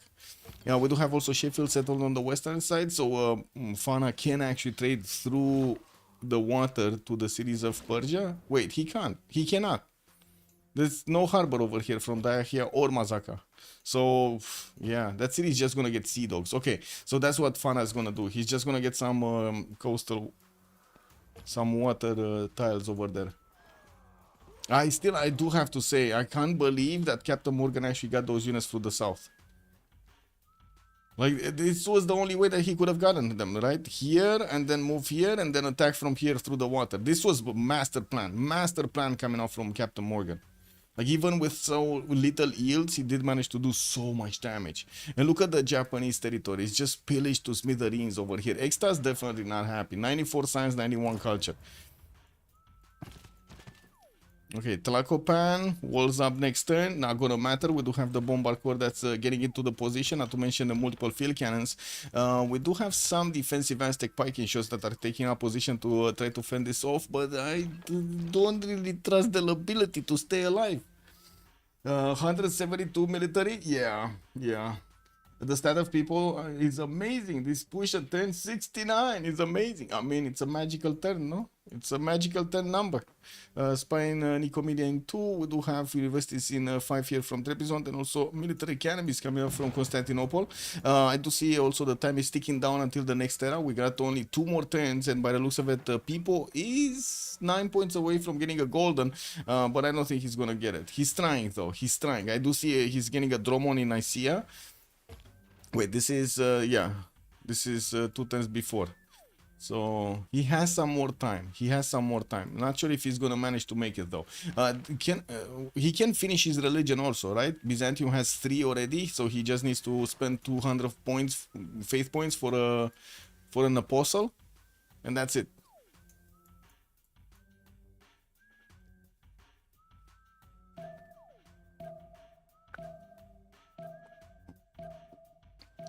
Yeah, Flying Conquest. I don't know what happened with Japan over here. I think because he was quite behind in stats, he always felt the pressure. And since he did see a massive army from Byzantium attacking into Aztec territory, he thought he's safe, you know?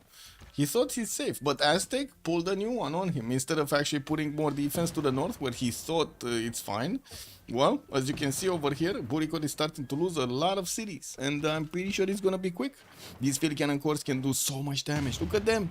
Oh, wait a second. That's the Bombard. Bombard Corps just wiped off the defense in Tlacopan clean. And these Cuirassier Corps just walk in right now and take that city for himself. Yeah, I kind of think Aztec is done for. What is Ram doing? Okay. So he's trying to put the pressure. He got to Nidaros with his caravels.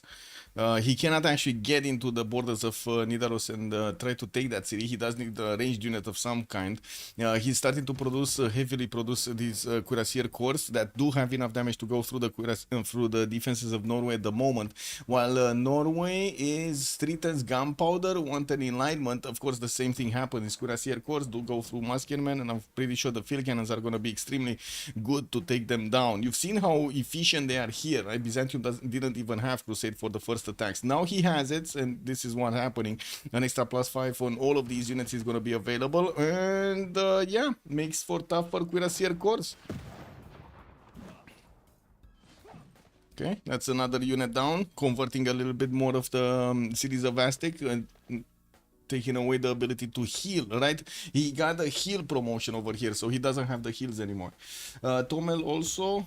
wait, Amir is saying Byzantium gets era score for spreading religion during war. The city's conversion there. DShark has this minus. They lose Maori, but Tribu loses Aztec, which had twice the stats of Aztec. Yes, true. That is true. It's not that big. It's not a 1-1 trade basically. And I'm not that convinced. I would say Maori is gonna full die here, but oh my god, we got an English ironclad. He did manage to get Isun Sin. Wait a second, Leif Erikson is also here, but this is not the... I was thinking maybe he's gonna have... Wait, he had the fleet one somewhere. Wait, Artemisia, Himerios. He had Gaius Dulius. What is Gaius Dulius? Here. Man, you can't just ignore him, right? Get an ironclad fleet, no? With an admiral, just oh my god, he will attack Kapiti, right? This is what he's looking for. And it looks like Norway is trying to actually go into that city center himself. We do have Maori getting a privateer. Yeah, not gonna be enough damage, but still, that's pretty good. And we do have Persia also pushing through the north of the defense of Kayapoi. It looks like Maori's initial defensive screen has been taken away by the Persian units. And yeah, there we go. Ironclad, another position. We got Leif Erikson here for the extra side. Not gonna need that one. Where is... Okay, there we go. Gaius Duilius is coming in Sheffield soon. In a city next to you. Tlacopan has been taken down. Byzantium pushing through the defenses of Aztec here very strongly with his cuirassier corps. Does seem like he carved the pathway towards the defense of Teayo, and Tenochtitlan is putting up quite a major fight. But now the field cannons are starting to have shots extra because they finished Tlacopan. They already took down that defense. They now need to move forward and try to take out these other units of his opponents. And look at him just taking them down one by one. We did jump into the next terrain, and do have to say, people did it. He got a golden, and he got a golden. We might be looking at reform the coinage here to try to pad these points. But wait, does he even have trade routes? I think he built a few harbors, but does he even have trade routes? 1, 2. Reform the coinage for 2 is not gonna be worth it. Probably monumentality is the only one that's worth it here. The stat of people is amazing. Yes. People doing God's work this game. But let's actually see what Fana's gonna do here. Trying to get the statue in Leeds. So he's still trying to actually get the points for Diplo. He did manage to roll the first vote. He's 5 out of 20. Okay, Burico dropped quite a bit in science. Armandarin is 117 science. Is he doing anything? I mean, I guess he's pushing, right? No, this is Byzantium, sorry. Here. Yeah, he's pushing through Maori's defenses. And I gotta say, the city of Kapiti does seem like it's gonna be kaput. Especially when the English ironclad is gonna get in there. Who will get the +2 taxes? Yeah, Aztec is gonna get the +2 taxes, true. Byzantium is gonna get the +2 taxes from converting his opponent.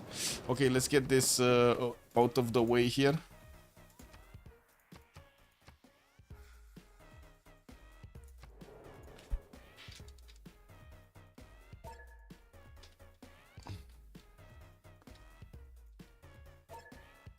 And we're gonna have a pause for 2 minutes. And we're gonna come back. Be right back.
bam, bam. Teaio is getting attacked. The capital city is also soon gonna be attacked by the Byzantine units.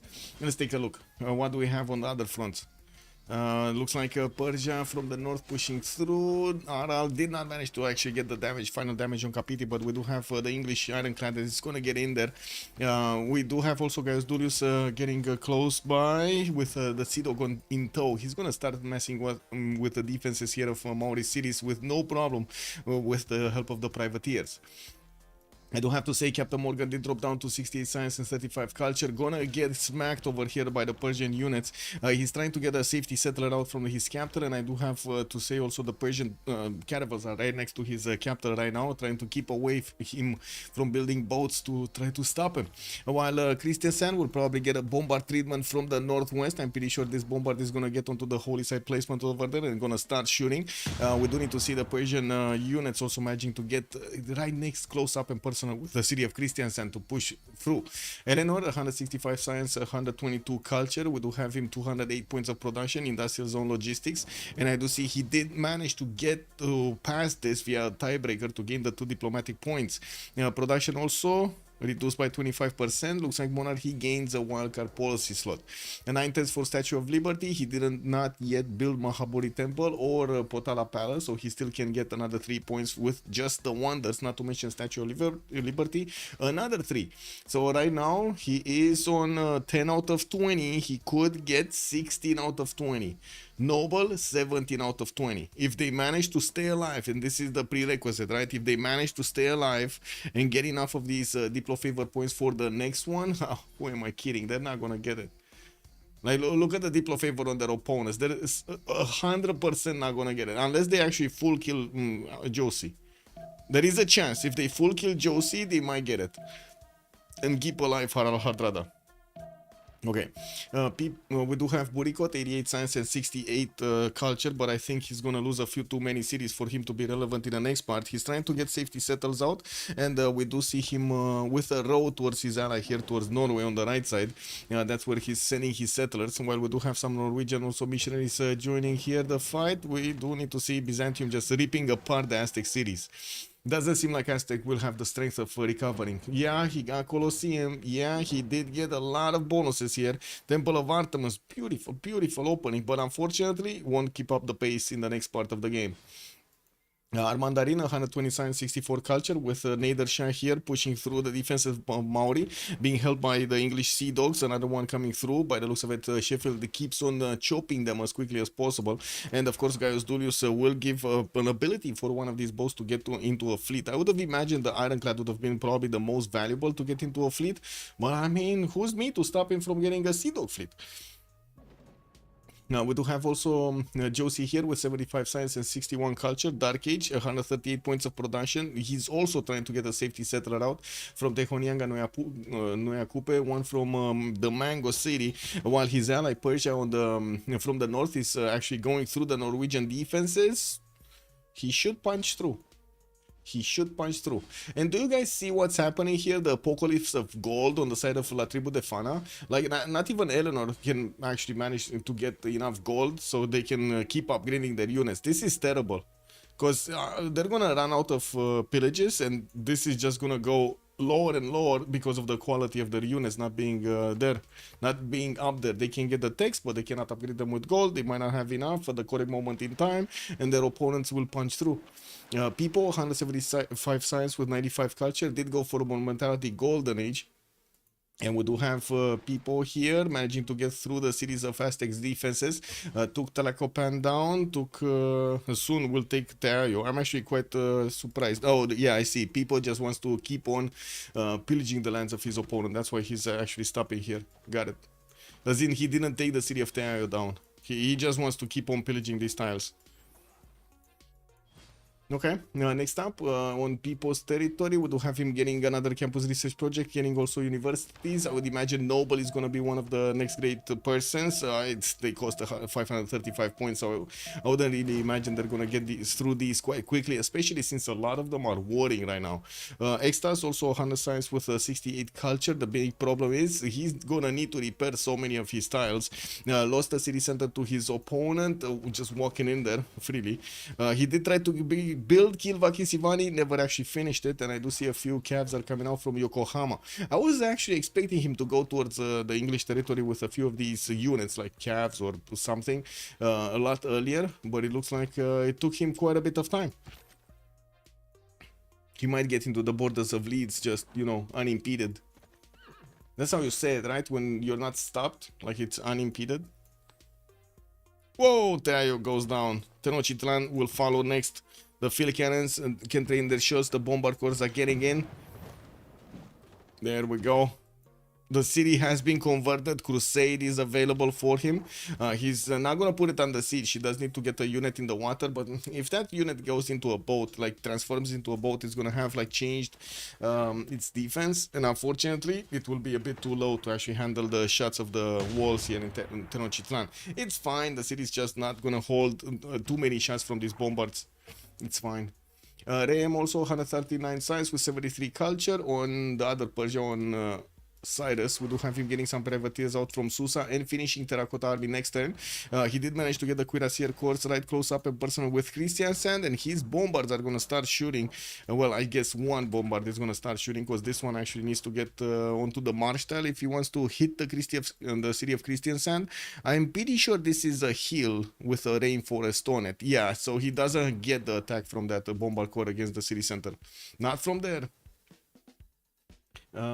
Escape builder in, yeah, escape settler in production. Yes, he's trying to get out of there. Like this is a must have, right? This is a must for them. They need to get as many out as possible and keep staying alive, because otherwise they have no chance. This is their only chance to try to sneak in a Diplo victory. Like get the Statue of Liberty, get Noble, get that Mahabodhi Temple, which at the moment I don't really see a spot for him to get. That's unfortunate. That is quite unfortunate actually. He needs another holy site somewhere. Like probably here. Oh, he put down a theater square. And I think he got a campus already, right? No, this is from Manchester. So wait, he has another pop point here for a district in Stoke-upon-Trent. I only see the harbor and I see you know, theater square. I don't see a third district, and he has 7 pop. Oh well, let's see. Yeah, Tenochtitlan is going down.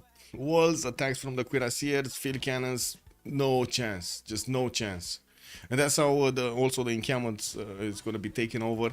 Looks like Byzantium is just going to have a free reign against the other cities, while I do notice Aztec is trying to get into the borders. Wait a second, so Aztec is trying to run to Norway and Norway is trying to run to Aztec?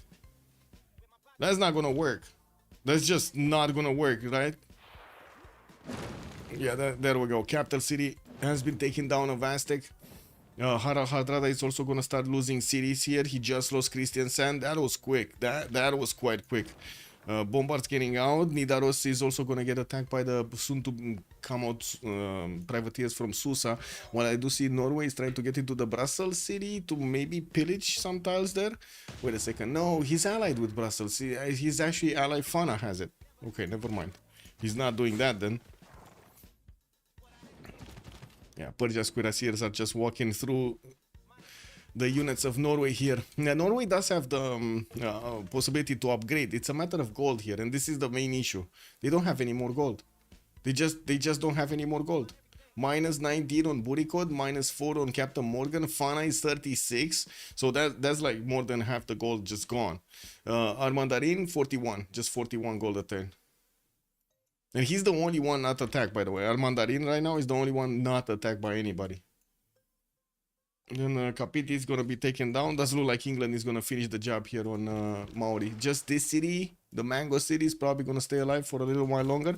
While Maori is trying to get a safety settled towards the northwest of Rehem. It's going to take some time to get that settled into a position. By that time, the city of Kayapo's walls are probably going to go down to the privateers. Kapiti is also going to be taken probably next turn. And I don't see Gaius Dulius activating the fleet. Not yet. He's still here in Kayapo. He's just sitting over there.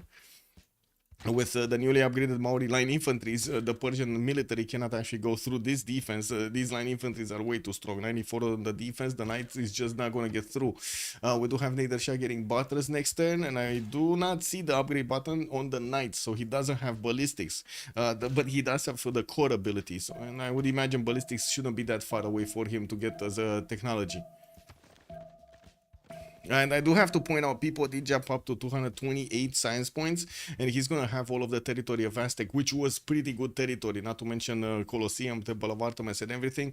This series will be quite happy. I gotta say, this series will be quite happy. By the time they're actually gonna get their full loyalty back and their health actually back, they should be a lot of amenities on them.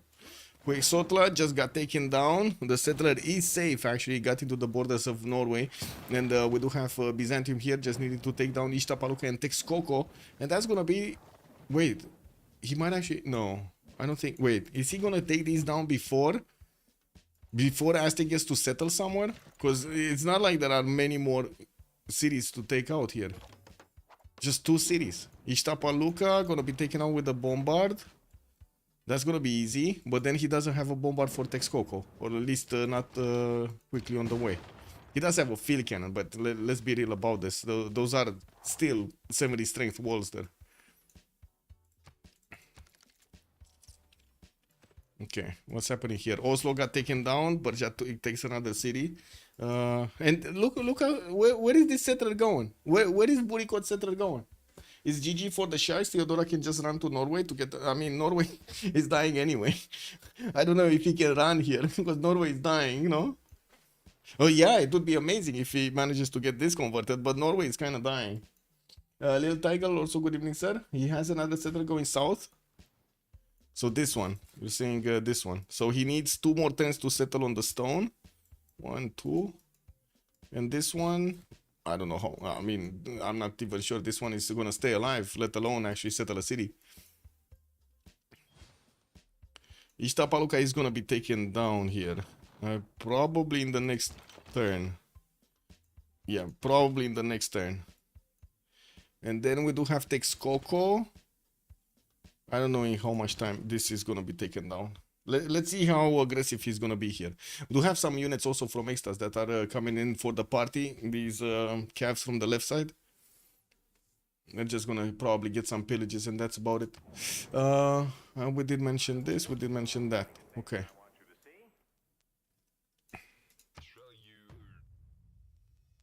Oh, Ram, I do have to say, Ram Cyrus is starting to actually get some quality yields going. 150 science, 73 culture, while his opponents are barely getting their 150 science, 130 science actually. It's getting more campuses and keeps on attacking, getting cities from Norway in the south. We do see Captain Morgan is trying to put up a fight over here, but he's losing cities and he's losing production centers for those units. Trying to also make a cover for the Aztec settler to go through his territory here, and putting a counter attack against Persia through the city of Brussels here, or I should say around the city of Brussels. Yeah, the Norwegian units are just outmatched, like fully outmatched by the units of Persia. They're gonna take some time to take down Nidaros and Nale soon, but it's gonna happen. Doesn't seem like there's anything stopping this. We do have Ishtapaluka. Yeah, he can take it down this turn. And Texcoco, just shot with the field cannon. We do have the walls down, and it does seem like also the cuirassier corps are gonna start doing a bit more damage. Byzantium is trying to pillage as many tiles as possible, while this settler of Aztec is thinking he might actually settle there, but to be honest, if he settles there, his city is just gonna get revealed to his opponent, and Byzantium is just gonna divert units there. While I do also see quite a few of these cuirassier corps from people going towards Tromsø. Oh man, I have a lot of heads. Sunaten Chiclan is down. Well, yeah, I was thinking the same, but it looks like they keep on going. They are trying to put as much hope in Eleanor's ability to try to get the Diplo. Right? They have like 15 turns, but he's still not gonna get the Diplo. Let's see. Statue of Liberty didn't get finished. It didn't get finished. We do have actually the calves of Japan starting to get into the borders here of England, and we do have Japan with the ability to do a decent amount of damage, mostly pillages. He's also trying to get into the borders of Newcastle upon Tyne, while Fana is on ballistics next, and he's gonna get cuirassier technology, and we'll probably fend this off. There aren't that many calves, only 2, 4, 6, 8 that I can see, with only like 2 of them being cores, and that's it. But still the pillages are gonna be like gold over here. They're gonna extract so much from the lands of England. And they do have a strong economy, so that's just gonna be the double slam when it comes to the economy. Did Extas? Yeah, he did manage to get 120 science, 73 culture. He's starting to recover. Texcoco 6 turns. This city still didn't settle. Okay, he's definitely trying to settle next turn. Texcoco doesn't seem like he's gonna fall next turn. But if he settles this city, he's just gonna get to reveal his position. And it's not like it's gonna be hard for the Byzantine cuirassiers to run to that city center and take it down also. And I do have to say Montezuma down to 11 signs, Captain Morgan down to 38 signs, while Josio 6 is also 53, he lost Kayapoi, and I do see the Ironclads are actually taking quite a bit of a beating over here. We do have the English Sea Dogs that are going to need to start shooting the other wards. I'm actually a bit surprised he didn't keep on shooting the city of Kayapoi to focus his fire on one single target, and of course allow Persia to actually move forward through this. Oh well. Okay, takes Coco. Is he going down next turn? No, so he shot with the field cannon. That's not enough damage. These guys do not have any more movement. Not enough damage. Okay, so they went for the pillages here. Pillage the university. Still has the library to pillage. And Citlaltepec did get placed to the southeast, so Aztec just revealed his position. That city is rebelling in 5. He does have another one of these Aztec settlers right to the south of Tromso, and of course there's a major battle going on for the city of Nidaros. Persia pushing through Alessund also to cut off any kind of reinforcements coming from the south, while the Aztec settler is coming through. We do have the Byzantine cuirassiers with the ability to actually take that settler. They're going to be a lot faster. The settler, 2 movement. These cuirassiers, 5 movement. 4 movement, sorry. They're going to be a lot faster.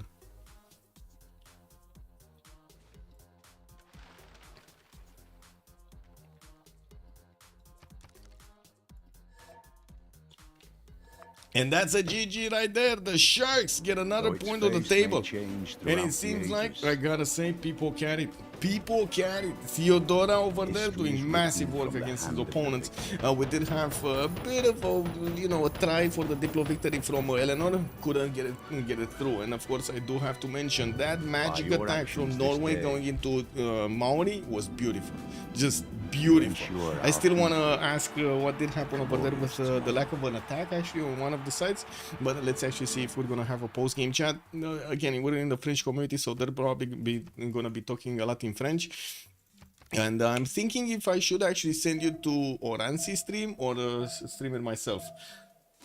I think I'm gonna let me actually jump into the channel here and then send you to Oransi, because there is no, never mind, there's nothing. Okay, it's fine. Sorry, getting pinged.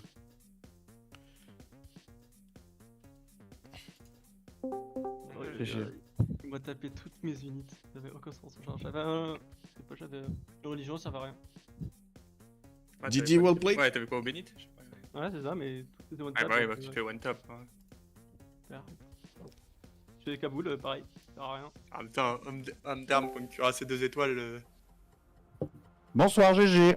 GG. GG. C'est une island où ça s'est tapé, hein, putain. Oui. C'est exactement ce que tu étais en train de dire sur le stream. C'est une island et il est même pas minuit et c'est réglé.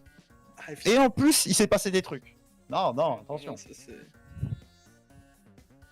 pas tilté la même. Il y en a peut-être, ils sont un peu trop crus sur Island. Mais. Je me sens pas visé. Non, toi, quand j'ai. Non, bah non, toi, t'as. Stand militaire, je disais, je sais bon, attends, toi, tu vas t'attraper. Toi, c'était plus un truc de 70 que t'as pris, José. Ouais. Ouais, mais il y a un tour où Captain Morgan t'arrive avec des unités last move et que tu me shift enter autour de ma ville, j'ai cru que j'allais emplâtrer l'ordi. Je me doute. J'étais, mais je me suis dit, bah c'est FF et le play naval, je l'ai pas du tout vu. Quand je vois que ça settle, je dis, oh voilà, je vais juste crever en fait. Let's go les gars quoi. Ouais, pas hyper surpris. Je pense, de ma capitaine, que ta lie en cap, c'est un attentat. Hein. Ouais, Non, mais. Je jouais en 11-14, j'étais là, mais alors lui, je vais se prendre un Le truc. cap, elle est ok si j'ai mon lieu 100 B2, mais j'ai pas mon lieu 100 B2. Ouais, celui-là, il est Pas très bien positionné, J'ai la religion, mais je la pose là, je me dis ma B3 elle va être en haut, je vois 2 scouts qui arrivent, je fais FF. Puis après, je vois que t'as 42 sciences, j'ai 12 de sciences, je fais bon. Ah, surtout, Je je savais vais que jouer t'étais là. pour le griffe, hein. Je sais que t'es la T2 en fait, genre. Et je vois qu'il y a ta mère sur Bruxelles donc. Ouais, bah moi j'ai pas du tout l'info. Ouais. J'ai hésité ce sang de merde. Ah, je l'ai vu aussi. Je t'ai vu settle, ça. Oh non. Il y avait le guerrier qui était. Okay, guys, I'm gonna send it to Oran's stream, and you're gonna have the post in chat over there. Thank you so much for everything. Much appreciated for the follows and of course the subs over here. Thank you so much for the support. Let's see each other tomorrow when we're gonna have Freitos de la Vega going against Lescar. Let's see if they're gonna get the brothers are gonna get a scar or they're gonna make the scars. I do also want to thank you for the presence on YouTube. Much appreciated for the likes. Don't forget to leave a comment down below, positive or negative. It is what it is. And in the meantime, have some fun with some Civilization gaming. Bye bye